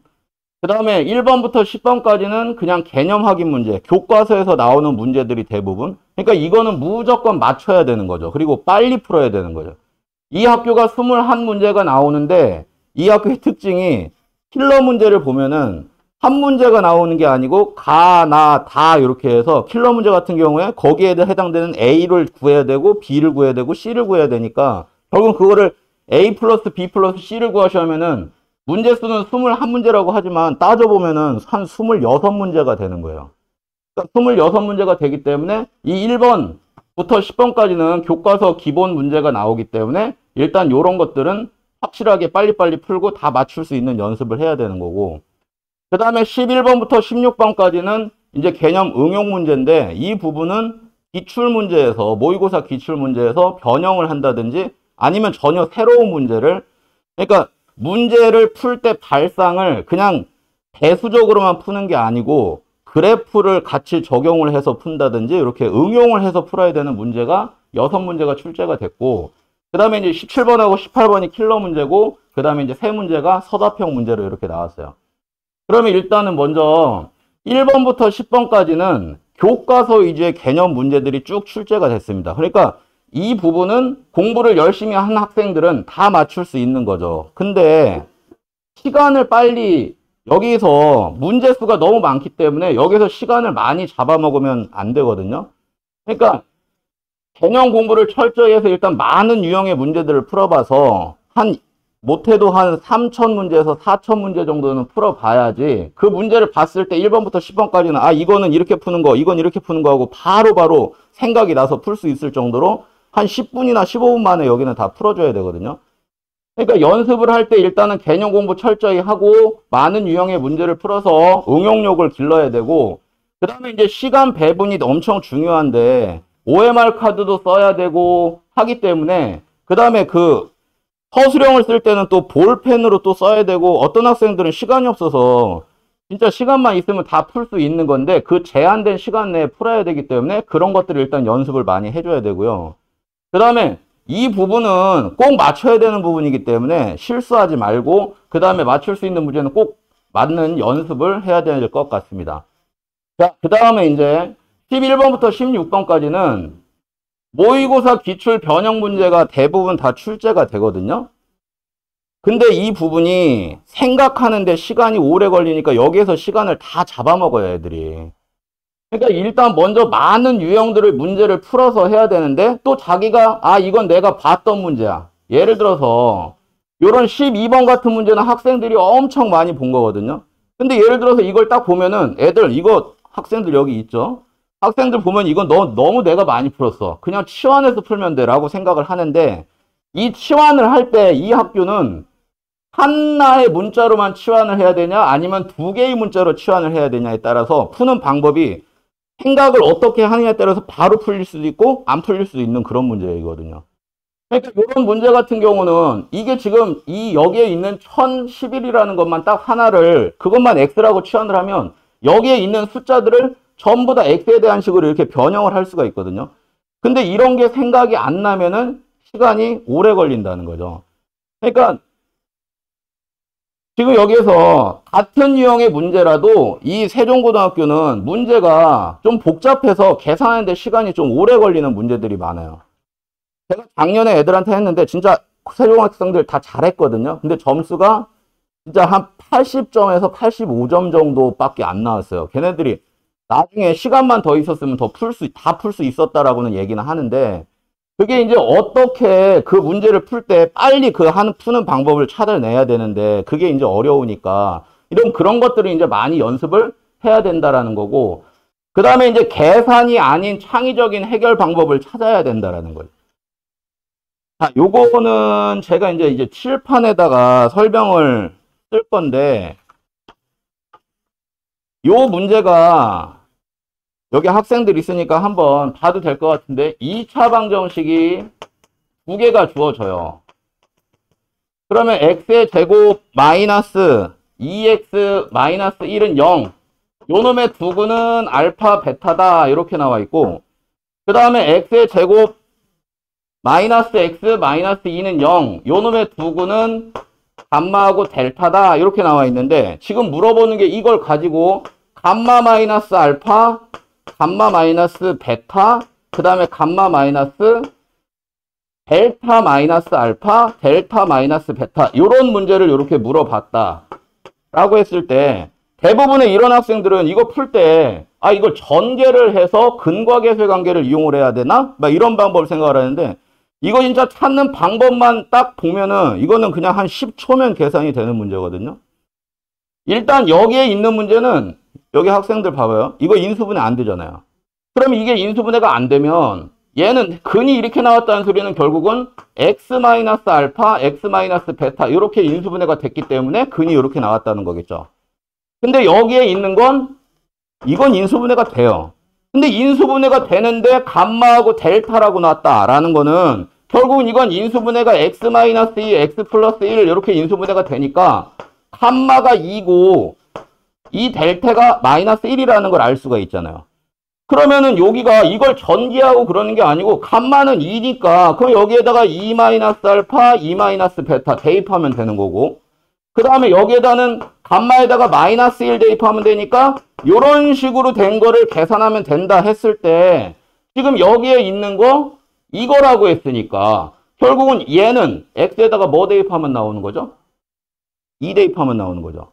그러니까 x에다가 2를 대입을 해준 거니까 여기에다가 그냥 2 바로 대입해서 이 값은 마이너스 1이고 그 다음에 얘는 여기 x에다가 마이너스 1만 대입하면 이 식이 나오는 거잖아요. 그러니까 여기에다가 마이너스 1 여기에다가 마이너스 1 대입하니까 얘는 2 나온다. 그래서 이 값은 그냥 마이너스 2다 하고 이렇게 간단하게 계산을 할 수가 있는 건데 이 문제를 이걸 막 전개를 해야 되는지 이 방법을 찾아내지를 못하면은 시간이 오래 걸리니까 풀 수가 없단 말이에요. 다른 문제한테도 지장을 주고 하니까 그래서 여기는 계산이 아닌 어떤 창의적인 해결 방법이 분명히 근데 이 문제가 되게 많아요. 이런 유형의 문제가. 그러니까 그냥 막 단순히 계산해서 푸는 게 아니고 어떤 문제가 아닌 문제 해결 생각의 전환이 필요하다라는 거예요. 근데 이런 거는 문제를 많이 풀어본다고 해서 해결이 되는 게 아니거든요. 그러니까 문제를 하나하나 풀더라도 어려운 문제를 풀면서 어떻게 변형이 될 거고 어떻게 그 개념이 여기에 적용이 되는지를 다 하나하나 이제 따져보면서 공부를 그렇게 준비를 해야 되겠죠. 자, 그래서 여기 11번부터 16번까지는 일단 모의고사의 기출 변형 문제가 나오게 돼 있고, 그 다음에 이제 문제는 이제 킬러 문제거든요. 요 킬러 문제를 학생들이 아예 풀려고도 하지 않아요. 학원에서 좀 웬만큼 잘하는 학생들이나 쌩 같은 것도 C단계 같은 부분은 아예 그냥 나는 안 한다, 못 푼다고 안 하는 학생들이 많거든요. 근데 여기를 어려운 문제를 일단 풀어봐야 되는데 이 킬러 문제의 특징들을 보면은 아예 그냥 생판 모르는 문제가 나오는 게 아니고 분명히 설명을 해주면 학생들이 다 아는 문제들이에요. 그러니까 모두 다 알고 있는 개념하고 유형인데 이 문제가 그걸 적용을 해서 푸는지를 모르는 거죠. 그러니까 그 얘가 지금 여기 보면은 이거는 킬러 문제고 그 다음에 얘는 기본 문제예요. 그러면 여기 있는 학생들 뭐 공부를 만약에 했다면 이 기본 문제는 여기에 있는 A 들어갈 거, B 들어갈 거, C 들어갈 거, D 들어갈 거 이거 바로 구할 거예요. 조립제법 계속해서 A, B, C, D 구하면 되는 거니까. 근데 문제를 이렇게 내면은 아 이게 얘를 이용을 해서 푸는 거를 못 찾는 거죠. 방법을 안 가르쳐 주니까. 그러면 여기에서 PX가 이렇게 주어져. 여기 PX도 똑같은데 지금 P의 98이 각 자릿수의 숫자를 모두 더했을 때 뭐가 나오냐라고 물어봤을 때 그럼 이걸 여기다 98을 대입을 해서 98을 3번을 곱하고 막 이렇게 하는 게 아니잖아요. 그러면 98에다가 2를 더하면 일단 100이 되니까 그러면은 여기에 있는 수들을 x 플러스 2의 세제곱에 대한 x 플러스 2에 대한 내림차순으로 이렇게 정리를 해줬을 때 여기에 a, b, c, d가 들어가는 것만 찾아주면 그 다음에 이 자리에다가 98을 대입한다면 여기가 100의 세제곱, 여기는 100의 제곱, 여기는 100이 돼버리니까 그러면 각 자릿수에 해당이 되는 숫자들을 찾을 수가 있을 거 아니에요. 그러니까 요렇게 킬러 문제가 이렇게 나오는데 이 기본 문제에 해당이 되는 게 이거다라는 걸 학생들이 못 찾으니까 그러니까 이런 것들을 찾는 연습들을 해줘야 된다라는 거예요. 문제를 우리가 공부를 할 때. 자, 그 다음에 이제 이 킬러 문제는 문제를 풀 때 답만 찾는 공부가 아니고 그 개념이 어떻게 그 문제에 적용이 되는지를 많이 생각을 하면서 사고력을 기르는 수학 공부를 해줘야 된다라는 걸 일단 말씀을 드리고 싶고 자, 그 다음에 이제 마지막으로 서답형인데 이 학교는 다른 학교 같은 경우는 서술형이 더 어려운 학교가 많은데 이 학교는 다행히 서술형은 어렵진 않아요. 근데 서술형은 어렵지는 않은데 이 학교의 문제가 세종고등학교의 문제가 본인은 맞았다고 하는데 8점짜리가 있거든요. 서술형에. 그럼 8점짜리가 있으면은 맞았다고는 해요. 자기는 맞았다. 답도 맞았다. 근데 결과 나온 걸 봤더니 반밖에 못 맞았어요. 그러면 얘네가 왜 그러냐면 이 문제가 서술형 문제가 이렇게 나오면 이 학교는 원래 저 위쪽 수도권 지역은 이게 계속 나오고 있거든요.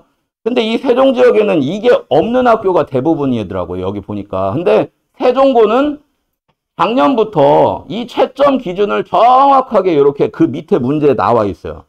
그러니까 내가 이걸 푸는 방법이 수학이 한두 가지가 있는 게 아니고 어마어마하게 많을 텐데 그러면 그거를 여기에 있는 채점 기준에 맞게끔 이거를 서술을 해줘야 된다는 거죠.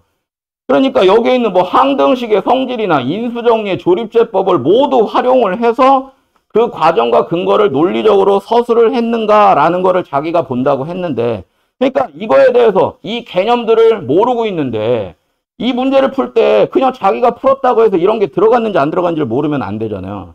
그러니까 일단은 먼저 제일 중요한 건 개념을 먼저 확실하게 공부를 하고 그 다음에 이 방학 때 시험 기간 전까지 한 3월 그러니까 4월까지는 많은 문제를 풀어야 돼요. 다행히 세종고는 프린트 같은 걸 주지 않으니까 프린트를 주는 학교들은 학생들의 대부분의 특징이 그래요. 아니 그것만 하면 되지 왜 딴 거를 하냐. 그럼 그거는 진짜 수학을 외워서 푸는 건데 그놈들이 그거를 공부를 했다 해서 또 답을 다 맞는 게 아니거든요. 학교에서는 분명히 변형을 해서 내는데 그놈들은 그냥 그거 하나만 공부했다 그래서 나는 공부 다 했다라고 시험을 봐요. 그럼 점수가 안 나오죠. 근데 우리 세종고등학교는 그런 뭐 미리 줘서 애들이 이제 공부를 그것만 하겠다 이렇게 안 만드니까 그러니까 많은 문제들을 풀어보면서 4월까지는 그냥 시중에 나와 있는 문제집들 일단은 다 풀어야 돼요.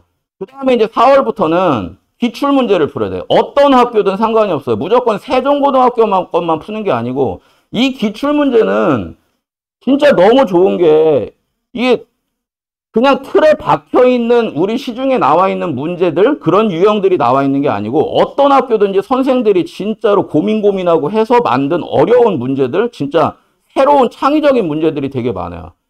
그럼 이제 그거를 작년치, 재작년치, 3년치를 풀면은 그것만 해도 한 40회 정도 되거든요. 근데 이제 제가 40회 정도를 하면은 진짜로 1등급 최고의 학생들만 40회를 다 풀고 나머지 학생들은 다 못 풀어요. 근데 못 풀어도 한 20회 정도, 10회 정도만 풀어도 그 정도만 풀어도 그거를 이제 자기가 어느 정도 한 일주일 정도 전에는 이제 제가 그거를 풀지 말라고 하거든요. 그럼 그때는 새로운 문제를 푸는 것보다 자기가 풀었던 거 오답하는 게 가장 중요하죠.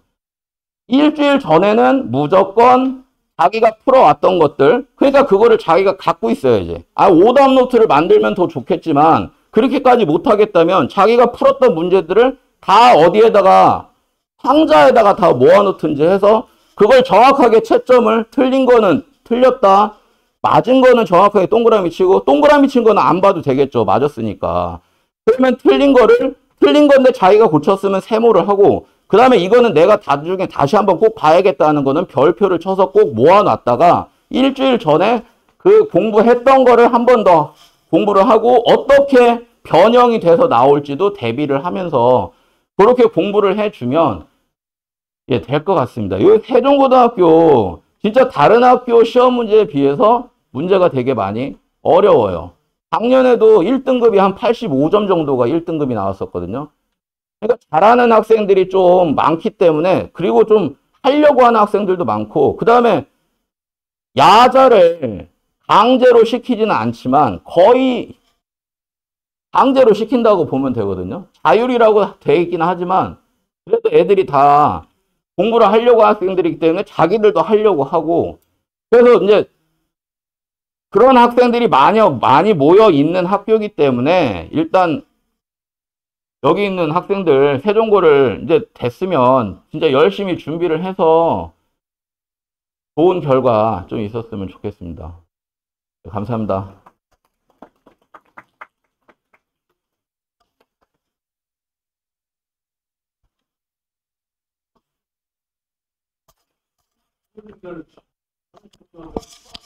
예, 안녕하세요. 또 인사드리겠습니다. 예, 직책이 많네요. 입시연구소장 겸 국어과 원장을 맡고 있는 조승국이고요. 결론부터 말씀드릴게요. 세종고가 세종시에 있는 고등학교 12개 고등학교 중에서 국어로만 말씀드린 거예요. 난이도는 5번째라고 보시면 됩니다. 5번째로 어렵습니다. 세종고 국어시험이. 제일 어려운 건 세종국제고가 가장 어렵지 않겠느냐? 그렇지 않습니다. 아릉고가 압도적으로 어렵습니다. 이거는. 그리고 국제고, 세종국제고, 그 다음에 양지고, 그리고 대성고, 그 다음이 세종고가 어렵습니다. 자, 일단 뭐 결론부터 딱 몇 가지 집어드리면 국어 많이 어렵다. 그리고 내신 평균이요. 국어 내신 평균이 뭐 아릉고, 양지고도 그렇지만 대략 한 50점 정도에서 국어 평균이 잡힌다고 보시면 될 겁니다.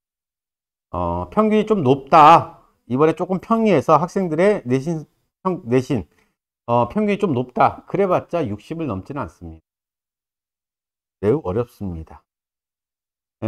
아릉고 같은 경우에는 작년에 50을 넘은 적은 단 한 번도 없고요. 평균이 2학기 때 중간고사 때는 38점이 아릉고 국어 내신 평균입니다. 네, 엄청나게 어려워요. 그렇게 생각하시면 될 거예요. 당연히 고등학생이 됐으니 국영수 모두 어려워지겠죠. 예, 영어도 어려워지고 수학도 어려워지는 게 당연한 거겠죠. 중학교 수준으로 그대로 갈 수는 없으니까요. 자, 그런데 가장 큰 특징을 가지고 있는 게 국어입니다. 국어는 중학교에 비해서 이건 비교 자체가 될 수 없을 만큼, 제가 볼 때는 개인적으로 교육관이 잘못했다고 봐요. 너무 급격하게 어려워집니다. 급격하게. 그럼에도 불구하고 많은 학생들은요, 중학교 때의 생각만 가지고 있죠. 중학교 때 부모님들 잘 생각해 보세요. 3년 내내 국어를 학원을 보냈나요? 그런 부분 한 분도 안 계실걸요? 영수는 보냈죠. 영수는 보냈습니다. 꾸준히. 자, 그럼에도 불구하고 말도 안 되는 국어 점수를 받아오지도 않습니다. 또 어떤 경우에는 학원을 보내지 않은데도 좋은 성적을 가지고 오죠. 그래서 안심하고 있는 게 국어입니다. 그럼 고등학교 올라가면 언제 국어학원을 찾아오느냐? 제일 많이 찾아오는 건 첫 번째 중간고사를 끝나면 이제 아이 손잡고 오시는 거죠. 그러면서 한결같은 얘기를 하십니다. 네, 우리 아이가 중학교 때 학원도 안 다니면서 이런 점수를 받아왔는데 이번에 첫 시험에서 말도 안 되는 40 몇 점, 50 몇 점을 받아왔다. 충격적이다. 이렇게 얘기하죠. 그때 데리고 오면 안 되죠. 물론 그때 시작해야 되지만 한 번에 시험을 망해온 거잖아요. 평균이니까 한 4, 5등급, 5등급 가까이 나왔을 텐데 한 번에 그 시험으로 엄청난 데미지가 생긴 거죠. 그것도 만회하려면 기말고사 2학기 얼마나 좋은 점수를 받아야지 상쇄시켜서 3등급 이내로 들어올 수 있겠어요. 매우 힘들어진 거죠. 첫 번째 그 시험 하나만으로도. 따라서 모든 과목이 그렇지만 일단 망했다 하더라도 선생님 망했어요. 몇 등급 나왔니? 3등급 나온 것 같아요. 라고 해야지 그나마 다행인 거예요. 5등급 나왔어요. 그러면 이거 정말 심각합니다. 그거 만회하기가 너무 힘들어요. 그 다음 시험에서. 이렇게 생각하시면 될 거예요. 중학교 때는 등급제가 아니라 성취도 평가잖아요. 절대평가가 돼 있죠. 학생들한테 꿈과 희망을 실어주기 위해서. 자, 그러면 A등급을 받는 학생들이 대부분 학교마다 조금 차이가 있지만 약 25%에서 한 30% 정도 됩니다. 많게는. 그러면 중학교 3년 내내 100명을 기준으로 잡았을 때 25명이 영어든 국어든 25명, 25%의 학생은 올 A를 받았다. 국어도 A, 수학도 A. 그리고 그 A를 한 번도 놓쳐본 적이 없다. 3년 내내. 근데 이 학생들이 그대로 고등학교에 진학했다고 가정해 볼게요. 그러면 이 학생들은 A를 받았지만 이제 고등학교에 들어오면 4명, 25명 중에서 4명이 1등급을 가져가겠죠. 100명 기준이니까 4%. 자, 그 다음에 나머지 7명은요. 그러니까 5등부터 7등까지는 2등급을 가져갔을 거고요. 그 다음에 12명은 3등급을 가져갔겠죠. 그럼 나머지 2명은요. 4등급이 되는 거네요. 이 학생은 4등급이죠. 중학교 때 항상 A를 받아왔던 학생이 고등학교에 들어오자마자 4등급이라는 성적을 받을 수밖에 없다는 거잖아요. 퍼센트율이 그렇게 돼 있으니까요. 여기까지가 3등급이니까요. 12%까지가. 따라서 요 4등급을 받았던 2명의 학생은요. A를 받고 있었지만 거의 끝에서 겨우 A를 유지하고 있었다는 얘기밖에 더 되겠습니다. 고등학교는 등급제가 시행되기 때문에 만약에 100점짜리가 많다. 100명인데 국어시험에서 7명이 만점이 나왔다. 그럴 리는 없어요. 절대 없지만 7명이 나왔다. 그러면 그 학교는요. 1등급을 줄 수가 없습니다. 1등급을 얻고 시작하는 거죠. 2등급부터 시작이 되는 거죠. 그럼 2등급부터 시작을 한다? 그 말은 뭐겠어요? 우리 학교는 수시로 학생을 보낼 마음이 전혀 없다라는 얘기밖에 더 되겠어요? 그러면 학생들을 겹치지 않기 위해서 가장 편한 방식은요. 어떻게 해요? 한 줄로 줄 세우는 겁니다. 그럼 줄 세우기 위해서는 시험 문제를 어렵게 내는 거죠. 그래서 국어시험에는요. 물론 다른 과목도 마찬가지입니다. 국어시험은요. 배점이 세분화되어 있어요. 세종도 마찬가지죠. 자, 똑같이 2문제 틀렸다. 이 학생도 2문제, 나도 2문제. 근데 얘는 2등급 나왔는데 나는 3등급이 나왔다. 똑같은 2문제씩 틀렸는데 배점이 다른 거 틀렸겠죠. 3.2, 3.3, 4.5, 5.4 아무튼 세분화되어 있습니다. 그게 고등학교 시험의 특징이라고 보시면 되고요. 자, 세종고는 특히 어디가 어렵냐? 요 문학과 문법이 상당히 어렵게 출제가 됩니다. 요 문법이 1학년 때 1학기, 2학기 모두 문법이 들어가 있습니다. 4번의 시험 다 문법이 들어가 있어요. 근데 이 문법이 세종고에서는 상당히 어려워요. 교과서에 있는 문법만 절대로 가르치지 않습니다. 근데 좋은 겁니다. 물론 학생들은 괴롭지만 제대로 교육을 하는 거예요. 문법을 아까 시간이 안 돼서 제가 수능에서 선택 과목 얘기를 안 했는데 나중에 참고하시면 될 거예요.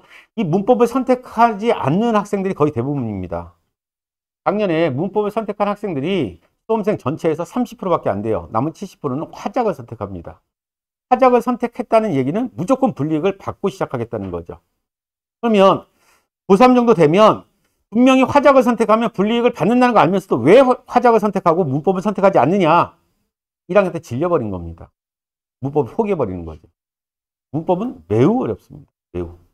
여기서 큰 변별력을 가지고 있다고 보시면 될 거예요. 세종시험에서.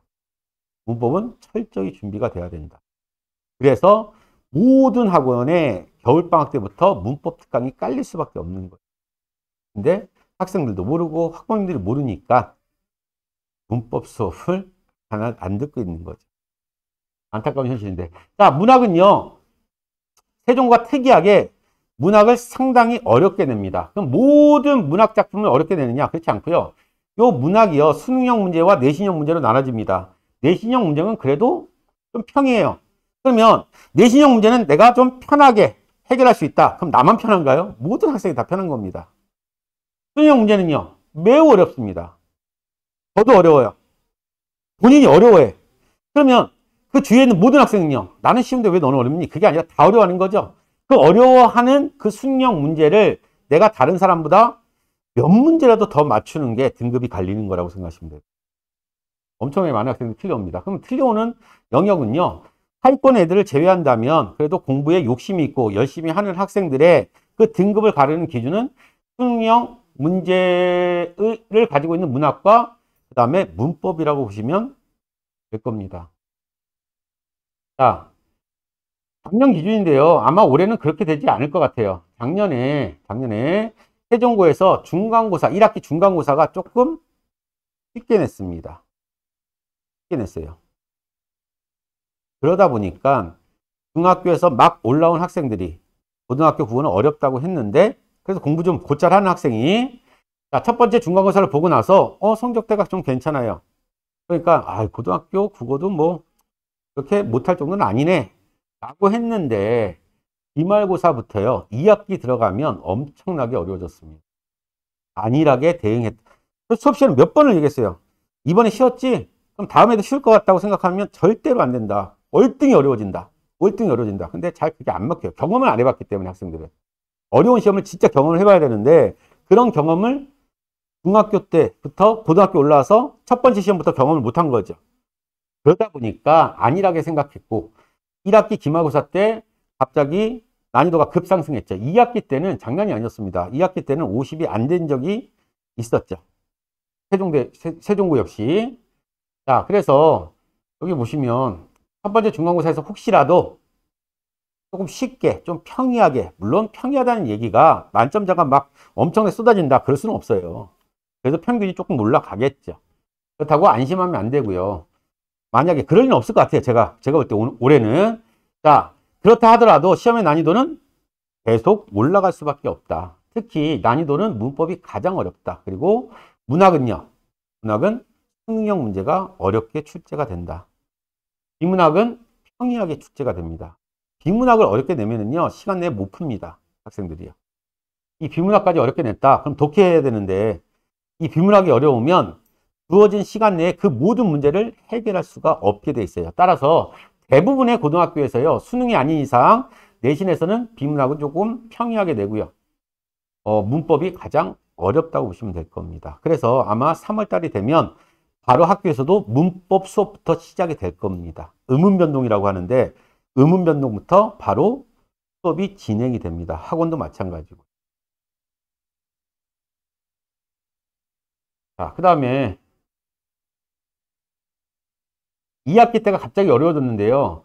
2학기 때 이 담당 선생님이 누구냐에 따라서 이 국어 성적의 패턴이 조금 다릅니다. 그래서 항상 물어봐요, 학생들한테.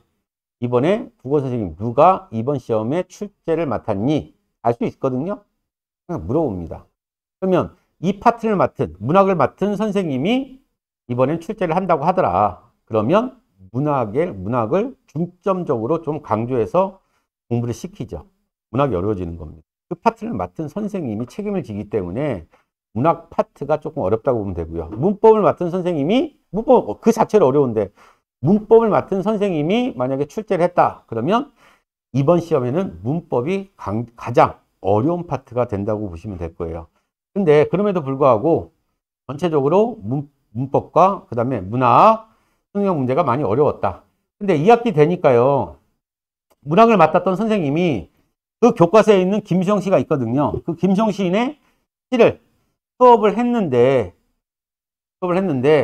나중에 시험에서는요, 요게 외부 지문입니다. 갑자기 외부 지문을 막 집어넣어 놨어요. 그러니까 아이들이 손을 못 대죠. 그게 수능형 문제입니다. 수능이 아까 제가 그랬잖아요. 공부 그렇게 잘하는 학생들이 왜 수능 최저를 못 맞추느냐? 공부하는 방식이 완전히 다른 겁니다. 우리 학생들이 시를 1학년 때 모든 출판사에 있는 모든 시를 다 섭렵하고요. 2학년 때 문학교과서에 있는 모든 현대시를 다 섭렵하고 학원에서도 현대시를 엄청나게 많이 배웠다. 아무리 현대시를 많이 공부해도 수능에 나오는 현대시는요. 본인이 공부한 데서 안 나옵니다. 저 역시 마찬가지고요. 제가 학생들보다는 한 100배는 더 많이 봤을 겁니다. 현대시. 수능날 보면 처음 보는 시예요. 무조건 학생들이 아는 작품은 안 나오는 겁니다. 수능에서. 그러면 배운 작품을 가지고 문제를 만들었는데도 불구하고 학원에서도 배웠고 학교에서도 배운 현대시를 가지고 문제를 냈는데도 불구하고 틀릴 수 있죠? 틀릴 수 있는 거잖아요. 그런데 수능이라는 건 한 번도 본 적이 없는 시를 내신보다 월등히 어려운 문제를 풀어나가는 거죠. 따라서 공부하는 방식이 완전히 달라야죠. 내신은 다 설명해 주죠. 전부 다 설명해 줍니다. 그리고 이해시키는 건데 수능은 설명해 주지도 않고요. 이해시키지도 않아요. 방법을 가르쳐 주는 거예요. 원리를 적용하고 있습니다. 지금 맞잖아. 하고 있는 거 알 거예요. 원리를 적용하는 수업이에요. 현대시를 만나면 현대시 모르잖아. 해석? 되니 안 되니? 해석하는 사람 아무도 없어요. 전국 1등도 해석하지 않습니다. 해석 자체는 불가능한 거예요. 하는 방법이 있죠. 그걸 공식이라고 학생들한테는 원리라고 설명하고 부모님들한테는요. 공식이 있다. 현대시를 감상하는 공식, 현대소설, 고전소설을 공부하고 감상하는 공식이 있다. 비문학도 공식이 있고요. 독해 원리라고 하는데 정확히는 독해 공식이 있다. 그걸 공부해야지만 이런 외부 시를, 외부 작품을 수능형 문제로 출제됐을 때 해결할 수 있다. 그래서 여기서 그 훈련이 안 돼 있는 학생들은 엄청나게 많이 틀려온다. 작년에 세종에서는 논문까지 제시했어요. 보기에서 김수영 작품에 해당하는 논문을 보기에 제시했죠. 그리고 그걸 가지고 또 적용하게 하는 문제니까 상당히 어렵죠. 이게 6점을 달고 있어요. 객관식인데도 불구하고 6점을 달고 있었습니다. 한 문제 틀리면 6점이 날아가는 거죠. 그러다 보니 평균은 매우 낮아지게 되는 거예요. 자, 계속 같은 얘기가 될 것 같은데, 자, 교과서에 있는 문법, 문학 상당히 어려웠고요. 난이도도 계속 높아졌다. 2학기 때 잠깐 말씀드렸죠. 2학기 때 기말고사 때 문학에서 8작품이 나왔는데 물론 교과서에 있는 작품 아주 일부 냈고요. 나머지 모두 다 외부 작품입니다. 다시 말해서 외부 작품이라는 얘기는 뭐냐면요. 수업 시간에 선생님이 다루지도 않았던 거예요. 수업 안 했던 겁니다. 근데 내버리는 거죠. 그리고 이것도 2학기 기말고사예요. 즉 기말고사 끝나면 이제 2학년이 되겠죠. 2학년 올라갔을 때 이제 수능을 준비할 것을 이제 얘기하는 거예요. 수능 준비를 좀 해야 된다. 2학년 때부터는. 학교에서는 수능을 준비해 주지 않아요. 절대로. 할 수도 없고요.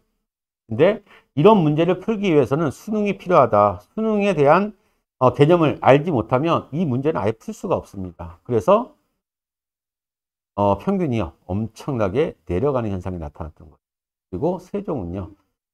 처음에 말씀드렸다시피 거의 5위권이라고 보시면 될 겁니다. 매우 어렵습니다. 나머지 영어도 마찬가지고. 그건 제가 잘 모르는데 어문 계열 쪽은 세종이 매우 강합니다. 어렵죠. 근데 이렇게 생각하시는 게 가장 좋을 거예요. 어려우면 나만 어려워요? 모든 학생이 어렵습니다. 다 어려운 거예요. 그 어려운 공부에서 난이도 높은 시험에서 내가 얼마나 철저히 준비하느냐의 싸움이라고 보시면 될 겁니다. 그러면 뭐가 필요하냐면요. 일단 학생의 공부하겠다는 의지가 이거 절대적이죠. 이건 누가 만들어줄 수 없잖아요. 정말 공부하겠다는 욕심, 의지가 있고 그리고 선생님을 믿으면 됩니다. 그러니까 선생님 시킨 대로 하면 돼요. 무조건 나옵니다. 근데 그걸 안 한다는 게 문제예요. 선생님만 따라오면 돼. 이렇게 해야 된다. 그리고 반드시 이렇게 해야 된다. 이거 해와야 된다. 라고 요구했을 때 다 할 것 같잖아요. 그렇지 않습니다. 왜냐하면 그것도 이해가 돼요. 저만 하라는 게 아니라 국어만 하라는 게 아니라 수학 과제도 있고요. 영어 과제도 있죠. 영어 막 100개씩 200개씩 외우라는데 헉헉거리죠. 근데 항상 얘기하지만 그건 모든 학생의 공통이에요. 그럼 다 못해야죠. 그걸 허덕이면서 해내는 학생들이 있다고요. 어떻게든 그거를 소화시킵니다. 소화. 그런 학생들은요. 반드시 성적이 형성이 됩니다. 힘들어요. 못하겠어요. 시간이 없어요. 이런 학생들은 성적이 나올 수가 없어요. 무조건 시키는 대로, 이걸 준비해야 된다. 이걸 반드시 알아야 된다라고 얘기했을 때 선생님들 알거든요. 선생님 다 합니다. 세종고라면 분명히 이걸 알아야 된다. 물론 쉬운 내용은 아니겠죠. 근데 그렇게 아무리 강조해도 안 하는 학생들은 안 하죠. 그걸 소화할 수 있는 학생들만 성적이 나온다고 보면 될 거고요. 자, 그리고 수업이 어떻게 진행되느냐라고 말씀을 드린다면 모든 저희 학원의 국어 선생님들 다 똑같은데요. 무조건 학원에 등원하면 휴대폰을 할 수 없습니다. 학생한테 급하게 연락할 상황이 된다면 학원에다가 전화를 해야 되겠죠. 무조건 핸드폰은 전부 다 수거합니다. 그 핸드폰과 함께 지난번에 수업 후에 내준 과제까지 제출을 해야 되는 거죠. 만약에 과제를 제출하지 않았다, 안 가져왔다, 안 했다라고 한다면 그냥 보내지 않습니다. 반드시 남아서 그 과제를 수행하고 가야 되죠. 수행 안 했을 경우에는 좀 문제가 좀 생깁니다. 많이 혼나겠죠. 도망가는 학생도 없지만 그러면 다 갔을 때 본인만 남아가지고 그걸 해결해야 되니까 본인도 힘들어하죠. 그러니까 처음에는 과제를 안 한 학생이 아주 가끔 있지만 나중이 되면 남는 게 싫어서도 다 과제를 해옵니다. 과제는 반드시 해야 되고요. 그렇게 진행이 되고요. 그 다음에 하루에 수업이 끝나면 그 수업 내용에 해당하는 테스트를 봅니다. 수업 끝나기 한 10분, 15분 전에 테스트를 보고요. 그 테스트의 결과, 출결, 결과, 테스트 결과, 그 다음에 오늘 과제 검사했을 때의 그 성적 모두 매일매일 부모님들한테 문자로 통보가 된다고 보십니다. 그 학생의 태도까지요. 오늘 수업 태도가 어땠는지까지. 그리고 나서 나중에 한 달이 지나면 다시 월간 레포트라고 해서 한 달 동안의 생활, 그리고 그 학생에 대한 정확한 평가, 태도까지 전부 다 본인한테 문자로 전송해 주고 있습니다. 자, 이렇게 국어는 진행이 되고요. 세부적인 내용은 꼭 한번 학원에 문의를 주시면 제가 더 자세히 말씀을 드릴게요. 자, 고등학교 공부는 모든 과목이 다 어려울 수밖에 없고요. 그 어려운 과정을 이겨내는 학생, 다시 말해서 그 헉헉거리면서 어떻게든 소화하려고 노력하는 학생은요, 절대 성적이 배신되지 않아요. 배신하지 않습니다. 반드시 나옵니다. 그 성적이 그렇게 했는데도 불구하고 성적이 안 나오는 경우는 학원과 강사의 책임이죠. 근데 지금까지 그런 예외적인 경우는 본 적도 없어요. 반드시 따라온다면 좋은 결과를 얻을 수 있을 겁니다. 자, 이상 국어는 마치겠습니다. 감사합니다.